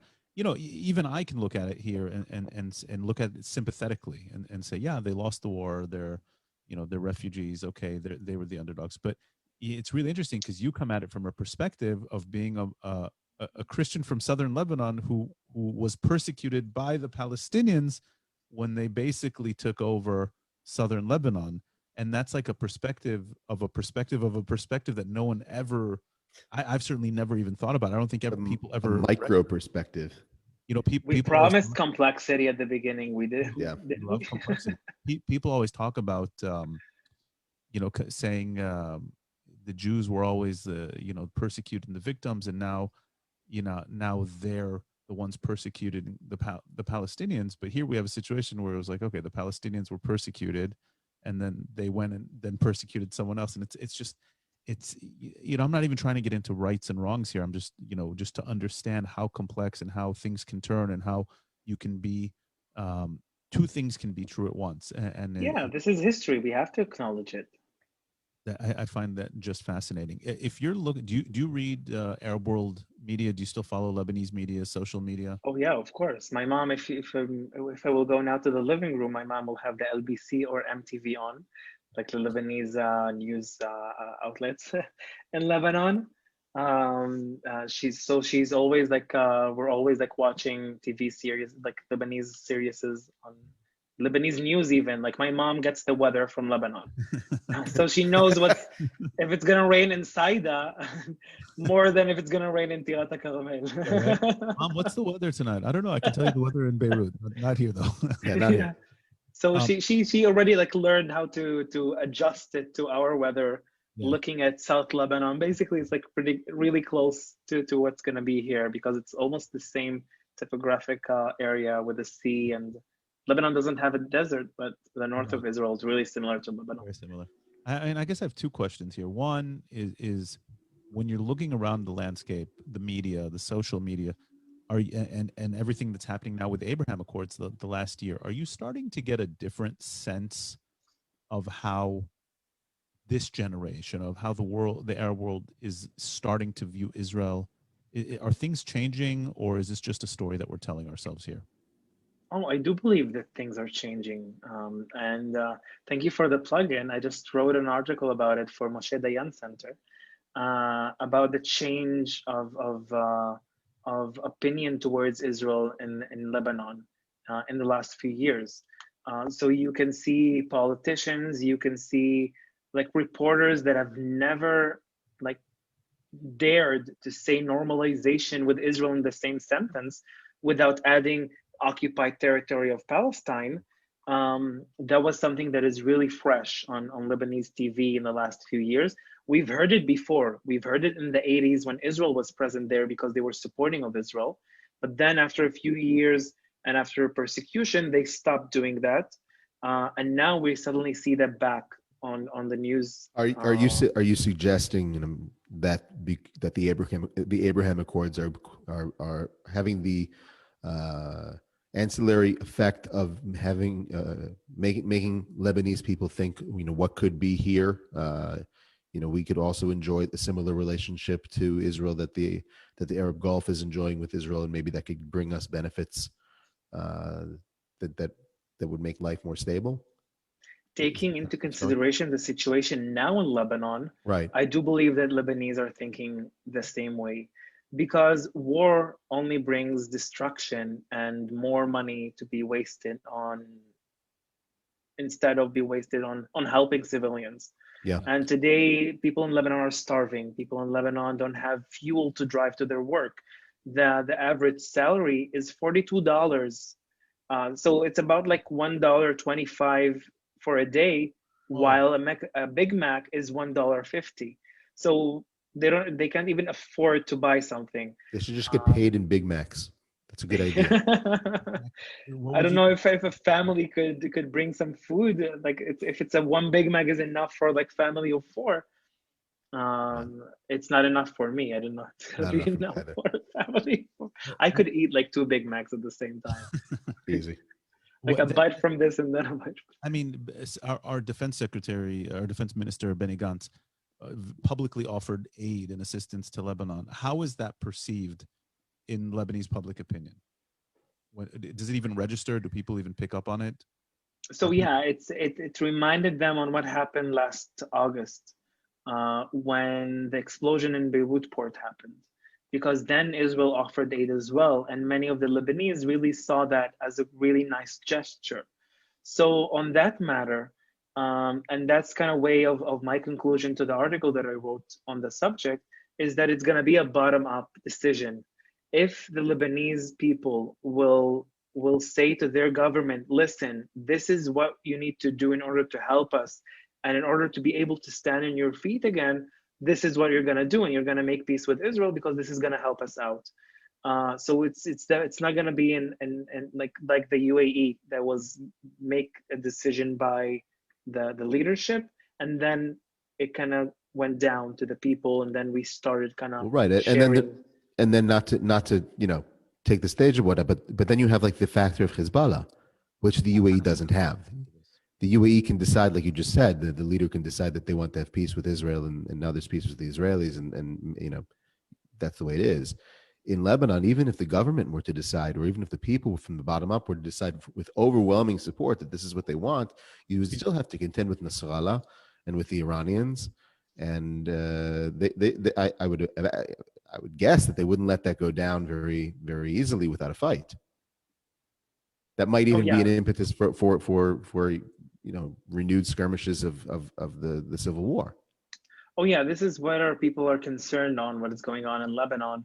Because the shortage of supplies, people are fighting in the streets to just get like 1 gallon of gas or just rice to their house. And they're really afraid of becoming a huge civil war again. And Hezbollah is a really huge factor, not because it's a terrorist organization that is controlling a country, but because he has become part of the country. I'm not saying that all of Lebanon now is a terrorist state. It's not. But the Hezbollah is part of the government. So every government that is going to be formed, they have to rely on Hezbollah. It's like they have like the major lead on who's to become like prime minister and who's to form this government. And we can see in the last few years even a small fraction of Lebanese demonstrating against Hezbollah all the time, saying that Hezbollah is not really Lebanese. They don't represent Lebanese interest.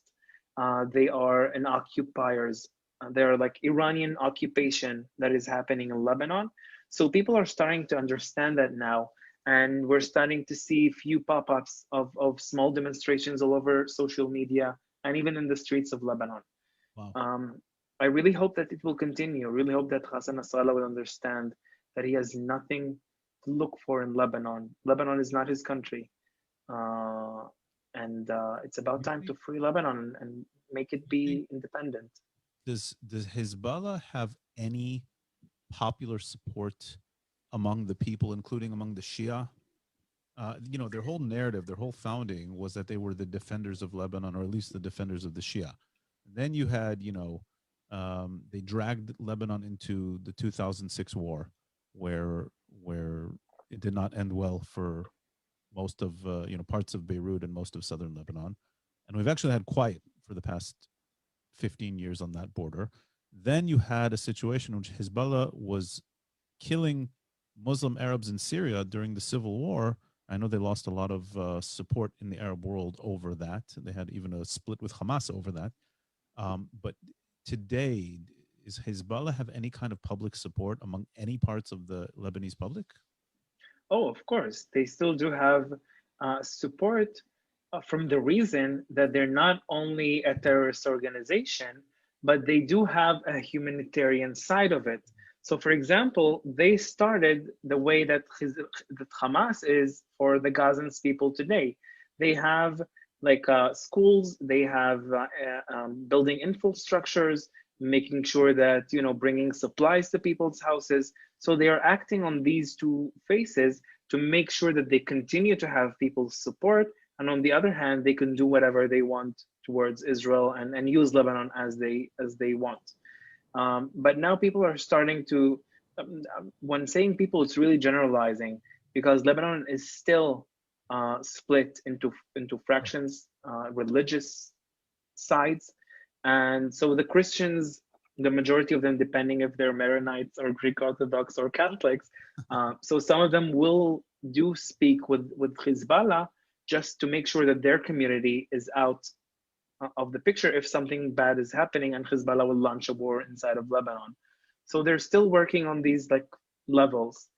But I don't know, to be honest, I don't really know if there is a way to have Hezbollah 100% out of Lebanon, or maybe just disputing the military side of it and keeping, the regular like party as a representative that doesn't have weapons and doesn't control Lebanon. Or is absorbed by the army at some point, or reabsorbed into the army at some point. Because I mean, Hezbollah is part of the state. They're in the parliament. I think Hezbollah, the military wing of it, is bigger than the Lebanese army, or at least more powerful than the Lebanese army.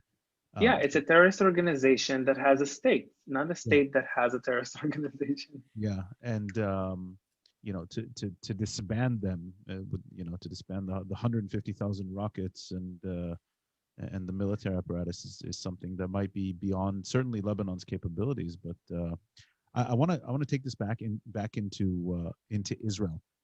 We just had an election, and we always just have an election.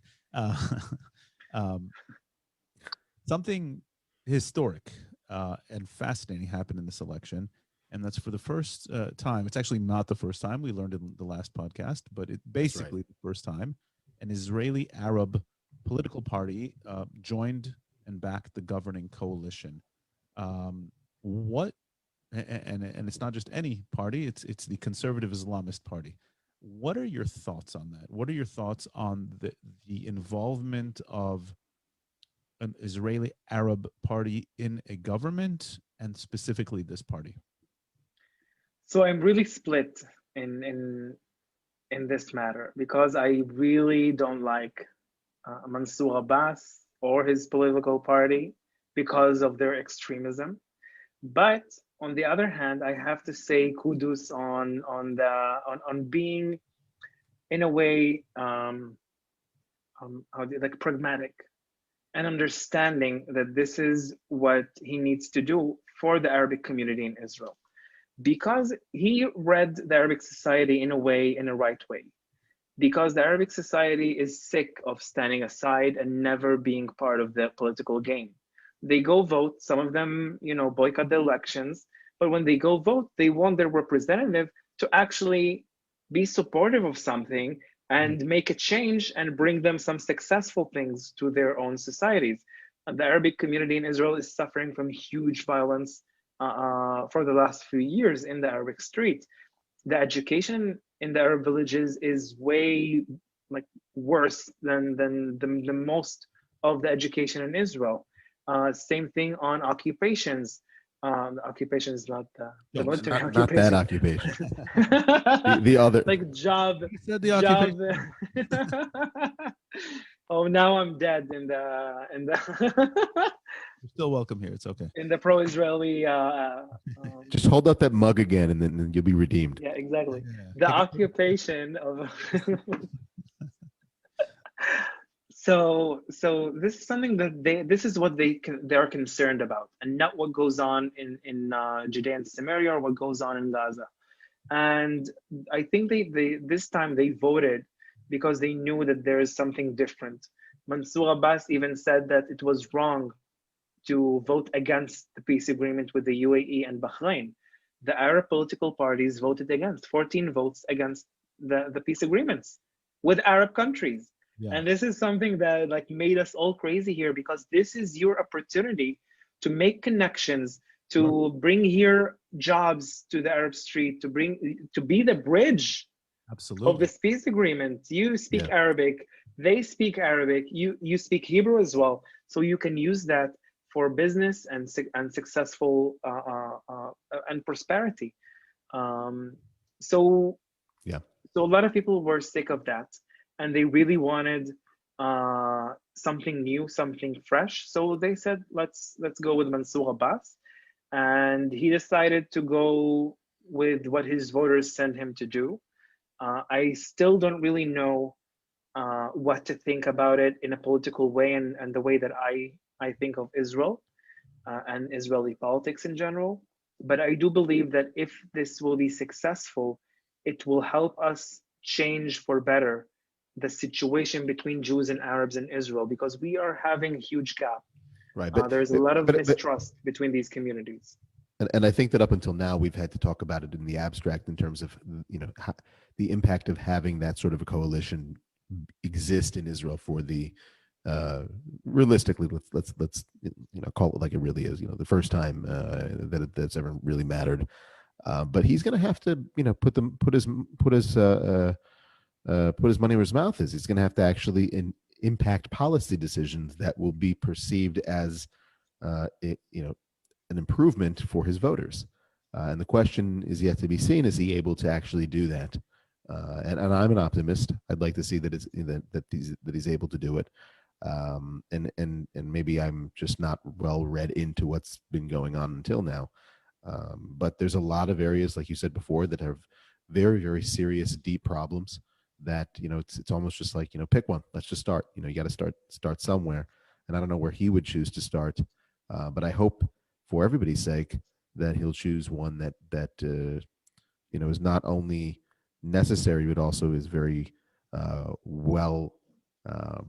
Let's just say that you can see, that people can see, and that will be a good place to start. You mentioned a little bit earlier, some of your personal issues with some of their, I don't know what the word that you said was, but it was almost like extremist views. Maybe you can kind of share what do you mean by that? So, for example, the Islamic Party that Mansour Abbas is the head of, they're more conservative, like in a really extreme way. So, for example, Mansour Abbas himself launched a campaign against the LGBTQ community in Israel. He said that we don't have gay people in the Arab community, as if like the Arab community is unique in the entire world. Yeah, it reminds me of like when Mahmoud Ahmadinejad in Iran said there are no gays in Iran ever. No, none, Yeah. not one. Executed them all. Because they forced them to go through operations to change their sex. And this is something that we launched a war back against him as well. For the last few years, he's been supportive of few terrorist people, went and visited them and celebrating their release from prison. So this is a lot of problems and issues that we have. It's like a really big, huge pill that we have to swallow when Mansour Abbas is in this government.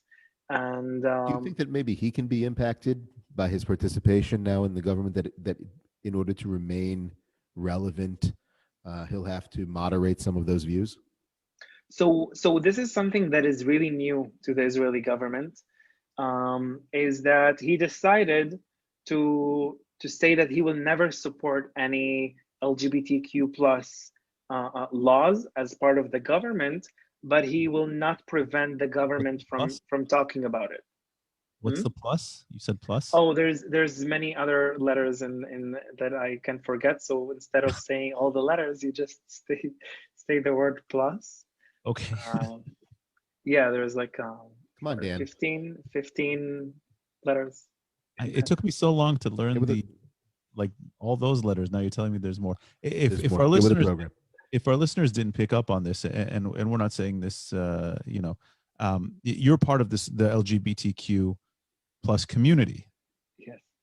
And that's a whole, if your identity wasn't complex enough, being a Lebanese, Christian, Israeli, Arab, who supports the state and is part of all this, then we have to add another layer of complexity to your identity, right? Yeah, as I told you before, God like trembled while he was like adding some of the like unique things to my blend, and he accidentally like threw the whole bag in. Obviously, you're open about this, or you wouldn't be saying it on the podcast. How does that fit into your life? I mean, Israeli society in general is pretty open, but I'd be glad to hear your view on it. But being a part of Arab society in Israel, how does that work? How does that fit into your life? How open can you be about your life? Oh, it's super strict. So, for example, it depends where you are. In the villages, you almost can't talk about it. There are some people that are like gay people in the villages that they're out of the closet, or they go visit their families. But this is something that is not like typical. and will not always be accepted and welcomed. For example, I know many people who were asked to leave their village and never come back because they're gay by their family and by their neighbors, because this is like a black mark on the family, and no one will keep talking to that family if they have this like black mark. So whether they will try to hide it or they will try to act violently against it, where we heard stories before in the last even few years in the Arabic street because of that. And coming from a kind of a conservative, like really small conservative family, it's not easy. Sort of like really not easy. It wasn't at the beginning, but we're getting over it throughout the years. And you're still in good contact with your family? Oh yeah, I live with my parents. I just came back to my parents after COVID because I You're can afford my disclosing apartment anymore. you're disclosing your undisclosed location. Yeah. Sorry. Oh my God. Hezbollah's I'm I'm That's officially it. out of the closet. You're out of the closet, but into some sort of a cave. Wow. No, it's interesting. I was listening yesterday to a podcast. Joe Rogan had done Tim Dillon, and Tim Dillon is an amazing comedian, political commentator, and also is also gay. And he was kind of saying in the American context, at the very least, with being gay or LGBT being so normalized, whatever the word is here in the United States at this stage, normalized, I think. Normative. Yeah. Basically, that gay marriage has been legal in the United States, I think, since 2008, 2009, Yeah, with something Obama. like that, with Obama. Now it's even like, okay, people who say that, younger people, let's call them Generation Z, will look at people that are our generation's age that had to come out of the closet, and they'll talk about how that it was a struggle, and they'll be like, so what? Like, I don't understand. Like, you had a hard time telling your parents you're gay. Like, tell your parents that you're like, a non-binary trans going through some sort of a transition to be, from a man to a woman, and then you're having an issue trying to find a job that way. It's like, yeah, I guess things are going in a certain direction where that's not, it's no longer turning any heads here. Obviously, that's a different scenario in Israel and throughout the Middle East. But I think that if the time is a projection that's going to continue going the way that it's going right now, it will become probably much more simple in most cases, because generations move on, and people that harbor certain opinions, the way of the world is that they pass on from the world. Are there any places you're aware of again, we say Israel's a lot of different societies, and Tel Aviv is probably the most gay friendly place in the world. I don't know, certainly in this part. Depending on the area in Tel Aviv, like South Tel Aviv is not that. Okay. But is there a discourse in Arabic in Israel about this issue? Mansour Abbas is very much against it. What about the other parties? What about the public opinion on the street? So they almost don't talk about it. So for example, Ahmed Tibi, he was interviewed to an Arabic news like podcast as well before the elections, and he said that he's against it. He will never support it, that this is something wrong. And he knows that his base core of voters are conservatives that are against it and will never accept it. And for example, if we want to go throughout the whole parties, you have Ibtissam Marani in the Labour Party. She's the only Arab member of parliament who ever waved the LGBTQ plus flag inside of the Israeli parliament and spoke about it and wrote about it. She was the one, for example, a few years ago, she did sorry for the question with the LGBT Arabic community. So she kind of ignited this huge debate inside of the Arabic world as well about it.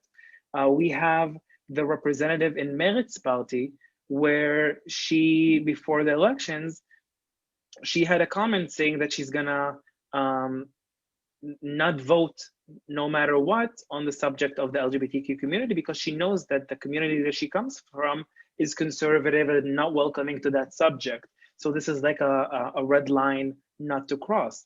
And not and she's in Meretz. She's in Meretz, exactly. This is For like the those who aren't most aware, left-wing yeah, Meretz is party that the we progressive have in party, Israeli yeah. parliament. And that was something that really ignited even a huge debate about Meretz itself, and then and with the party itself, like, wait, what is going on now? But I believe that the Arabic community, like the Jewish community, is really um, like divided to different, like more conservative, more liberal, more open-minded, agnostics, non-religion, or whatever they consider themselves. And unfortunately, we haven't seen much differences in the Israeli politic, but we are starting to see it now, because up till today, in the last decade, we had only one party that everyone was like in it, and that was like the only Arab representatives. And I believe that we need to stop and prevent even from sectorial parties to run to parliament, because I believe that every party needs to be a mixed party, and eventually we all need to work together and talk to each other, because this is how we need to solve our problems and issues, not to still stay divided, Yeah. everyone in his own thing. I was talking yesterday to a colleague of mine who's a sociologist. He's an expert on, he's a sociologist in general, and specifically an expert on Israeli society. And he was mentioning to me how in Israel, more than other places, everything is very much a group identity. And, you know, Benny, you like to talk about how it's not, elections here are rarely ever about policies. They're more about group identities, which is why, you know, people stick with their parties. And even if the party's not advancing the policies they think they want, or whatever. And you know, you see this, and I'm wondering, you know, you have I I already don't like the way this sentence is going to sound. You have the odd Arab on different political lists, right? You've always had Druze members of the Likud and of even Israel Beitenu. You have now Muslims in Avodah and Meretz, right? We have these things. Yeah, But well, you're Meretz had the Muslim candidate, and Avodah as well had the Muslim candidate for a really long time. Yes, I think they always had, and I don't want it to seem tokenized, but it's certainly not at the point where what you're envisioning, where it's just normal. That can we ever get past these identity politics? You know, that would be an interesting Yes. future where, When the aliens come and we realize that we're all one human race. you know what, I honestly, I if and this is a huge if we can ever get past the, not, it'll never be fully solved, but if we can ever get to a point where the Arab Jewish aspect here is less and less of an issue, and that's a huge if, obviously, then we can focus on all the other conflicts that divide us about ideology and politics and all of these things.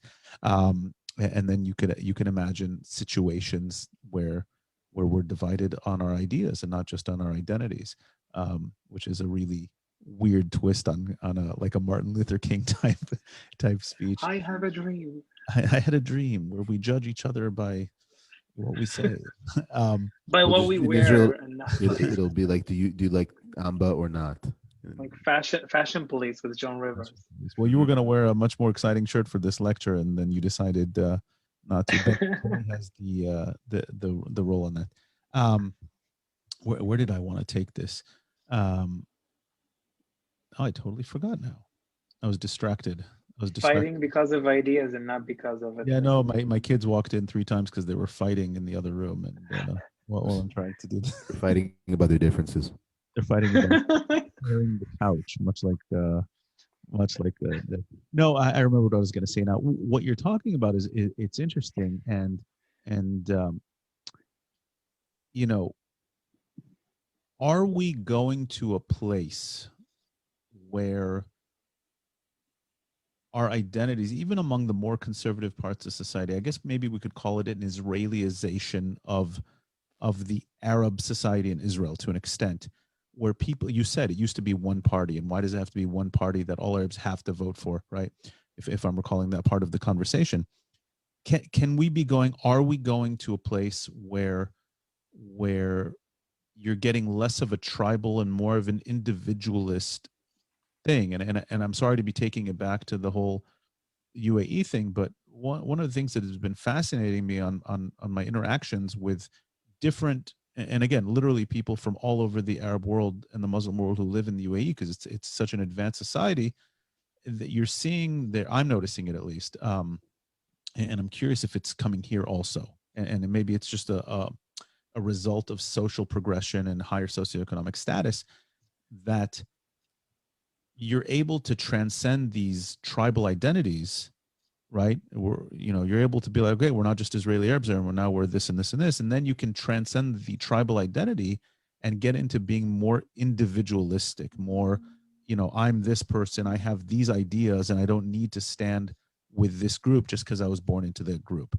I can have political ideas, I can have economic ideas, I can have. Well, forgive me for going here, and you're going to slap me for saying this, but like every group of people has the limits of what they're able to talk about, the limits of where their thoughts are able to take them. And I think that in many cases, Jonathan has had the benefit of growing up since age 8 or 9 in a democratic society where he's been able to, for whatever reason, or for better or for worse in terms of its impact, he's been able to state his mind, and he can talk about the political situation in Israel freely and openly without any fear of retribution by the authorities and what he might say. And I think that some people in other places in the Middle East that are, in the Arab Gulf, where it is very individualistic in so many ways, but also very more individualistic, more individualistic in many ways, and very economically successful.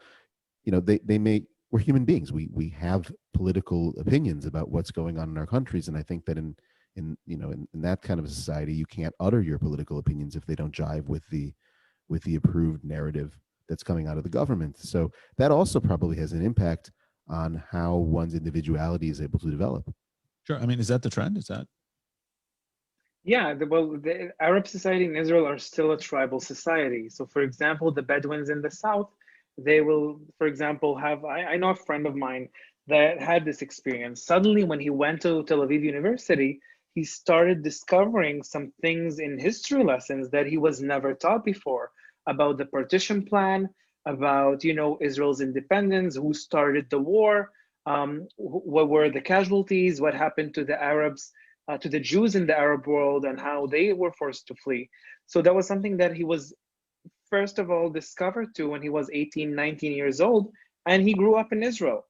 But he wasn't taught about it. So when he would go back home and ask his family about it, or in a way, question their ideology or their way of thinking, it wouldn't be accepted in a pleasant way. Like they didn't force him to flee the village, or kicked, like verbally attacked him, but it wasn't really accepted nice by them.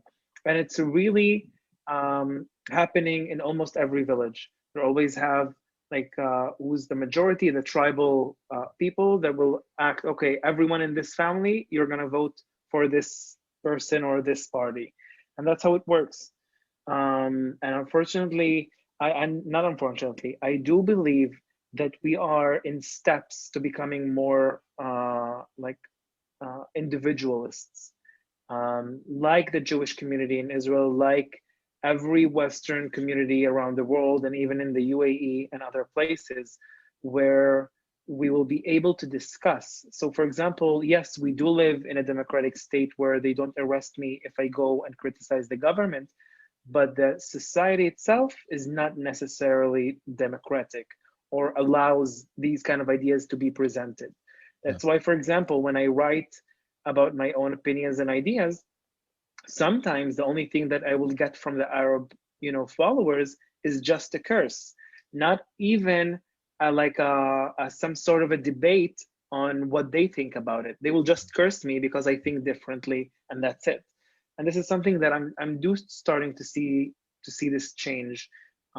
We need to kind of promote this capability of having a dialogue without cursing first at each other. Is it tiring? Do you find it tiring, or do you feel that you have yes. a mission?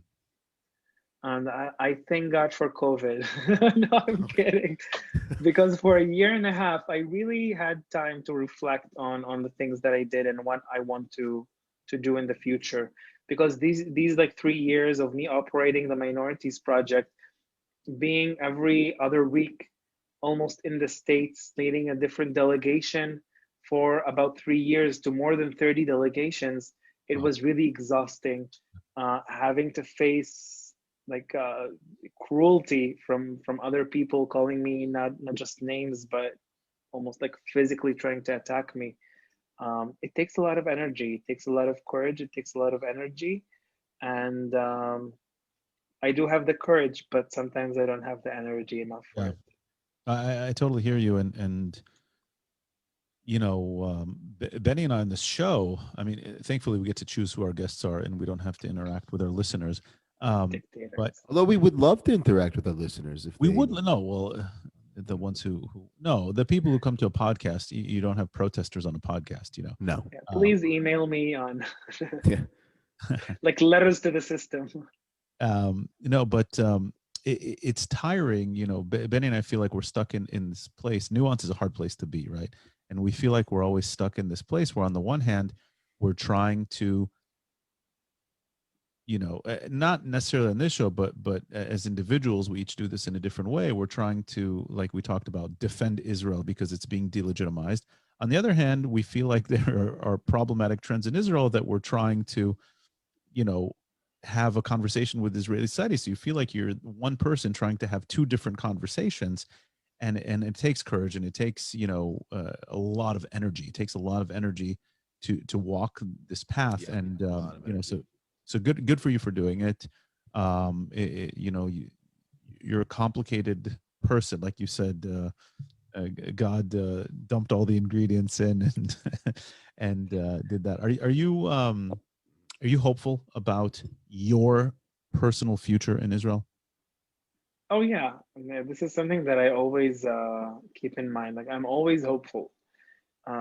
It's like in a way, sometimes in different situation, I will expect the worst always from a situation, but I will always keep the hope in my mind, and this is what leads me eventually.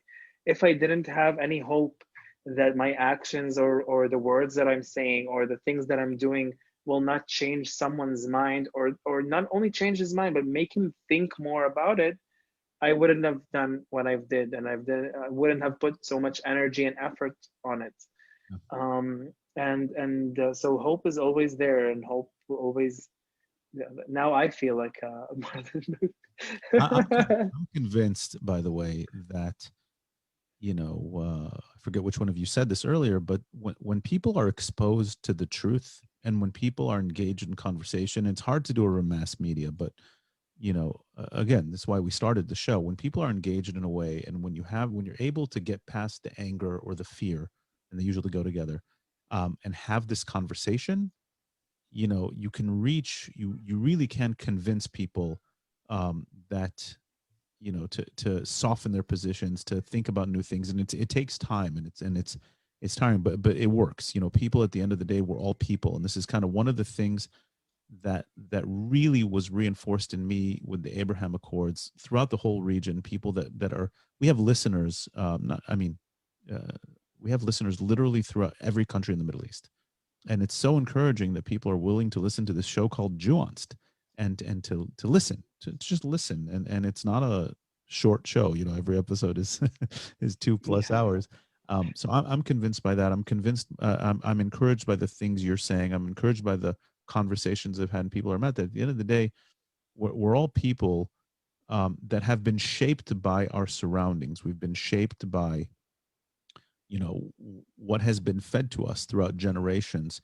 And once you're able to break past that just a little bit, or if something can crack that armor, and today the ability to do that with social media, you know, it's a double-edged sword. You have a lot of extremists on social media, but you also have, you know, the ability to get past your little geographic bubble, or to get past your ethnic bubble or your linguistic bubble, and to be able to say, oh, maybe I was wrong. Maybe these people or those people or that religion or this religion, maybe they're not what I thought. Maybe they're normal. And so we have a lot of work to do for certain. Yeah, that was my surprise when I went to the UAE. I never expected it to be that way. What I was was your, like what did you completely expect? shocked. I don't know. I really I thought that it's gonna be like this as any other typical Arab country that I experienced, that it's not like well organized, and it's like chaos, and not necessarily like regular roads. And I've never really like I've always like seen Dubai as like this huge thing, but I've never like really thought about it, because I thought that I would never visit there. It's like, so why should I like even like make my mind think about it if I'm not ever gonna visit there? And suddenly that happened, and then I was asked to go on this delegation with Sharaka organization, like even before Sharaka was founded as Sharaka, but it was like the first ever delegation, civil delegation to the UAE that I had the privilege to be part of. And I was completely shocked when meeting like these students and these activists, and like professors and businessmen and women. That was to me like a whole different. I thought that they're way more conservative Yeah, they're than so liberal.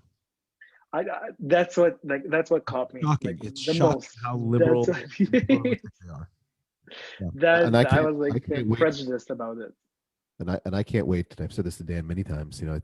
It's almost crazy by this point, because the Abraham Accords and the Arab Gulf have become such a reoccurring theme on our show, and for good reason, of course. It's just a profound thing.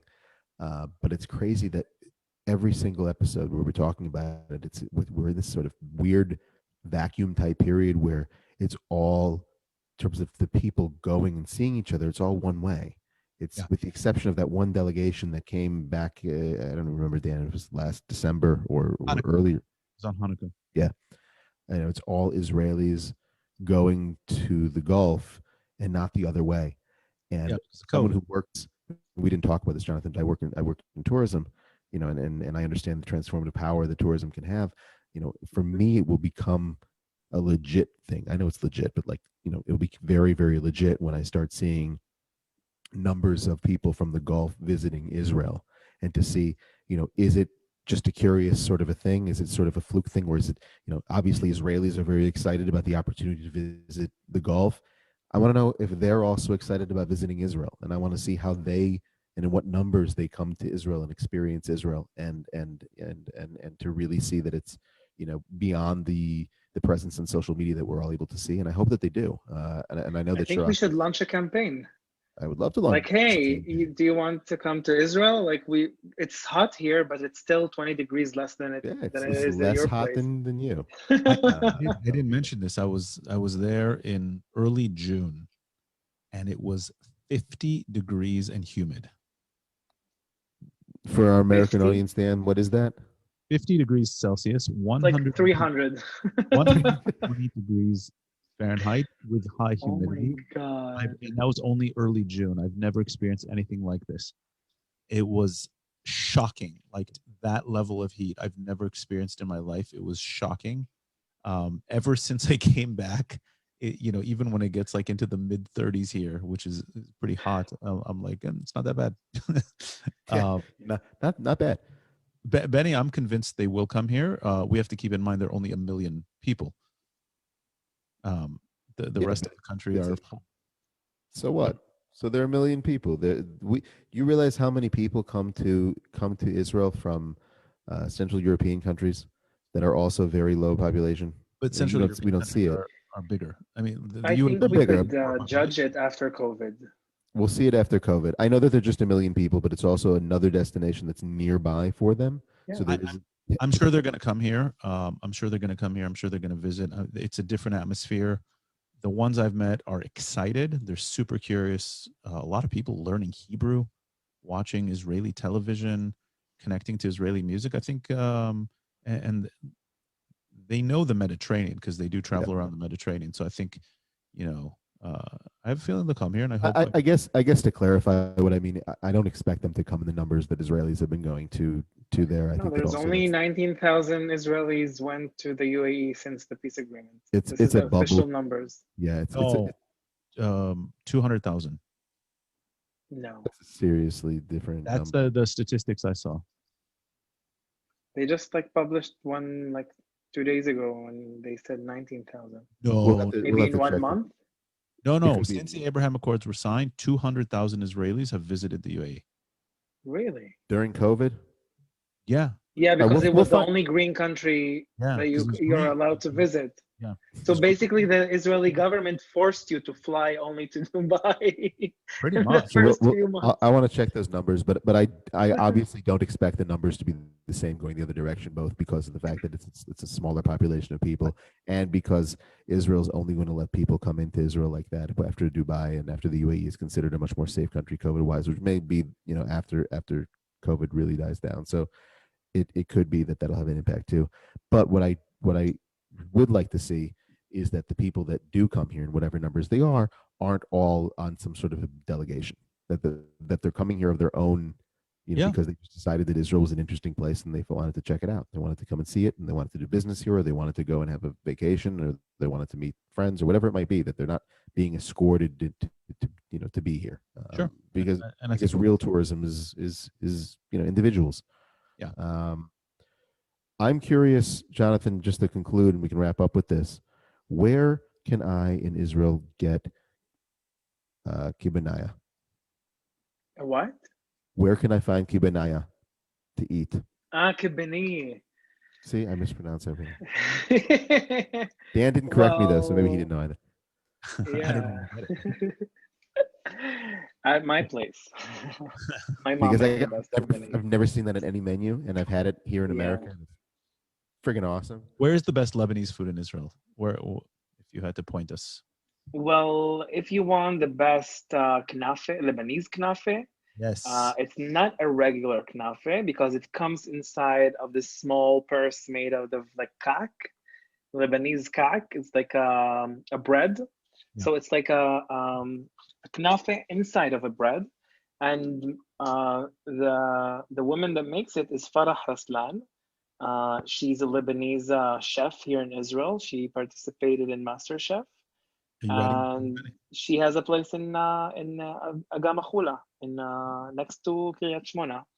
She sells her knafe, and I know that she's gonna open in a few weeks a place that is really similar to Beirut Shuk, and she's gonna be doing food there. So this is Nice. definitely gonna be like the Lebanese, authentic Lebanese food.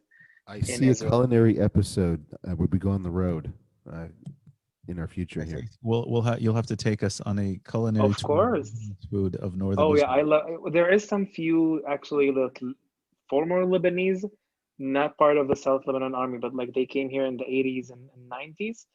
But there are some locations, like there's one like great shawarma that we can go to. There's like an amazing restaurant that it's called Arazim in Shlomi. That the owner used to be like Lebanese way back ago, and so we should definitely like visit like the Lebanese places. All right, we'll put this together. Sounds like fun. By the way, we didn't think to ask. Was there ever a connection with the Jews of Lebanon that came to Israel? I mean, have you or your family or the Lebanese Christian community here, did you ever connect to the Jewish Lebanese community here? No, actually, I just met one person by accident in Tel Aviv.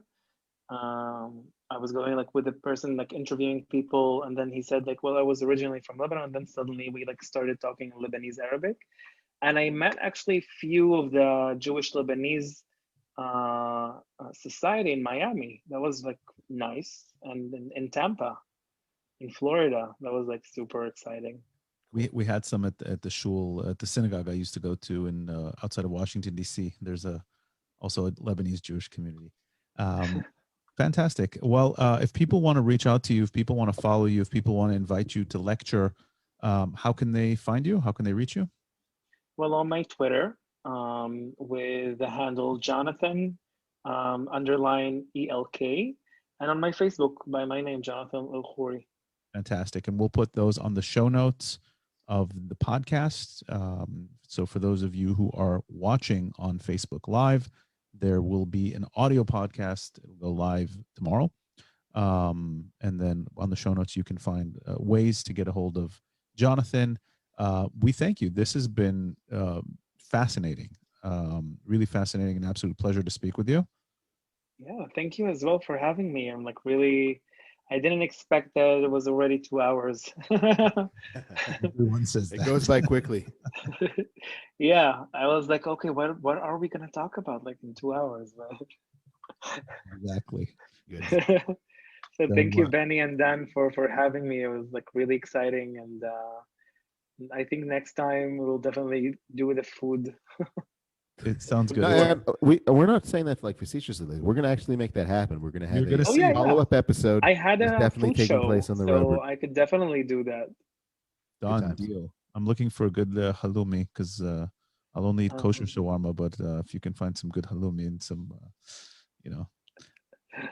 So thank you so much, and All right. we will see you all next week for a special Nuanced Live with Rabbi Tamar Elad Applebaum. This has been Nuanced, and Benny, continue to enjoy your vacation. I will. Although I have to go work now. It's not really a vacation when you have to work, but it's Fun. it's a change of scenery and it's change of state of mind. So, As long as anyways, you're guys, thanks so much for tuning in. take care, everybody. Thank you very much. Bye-bye. Have a great day.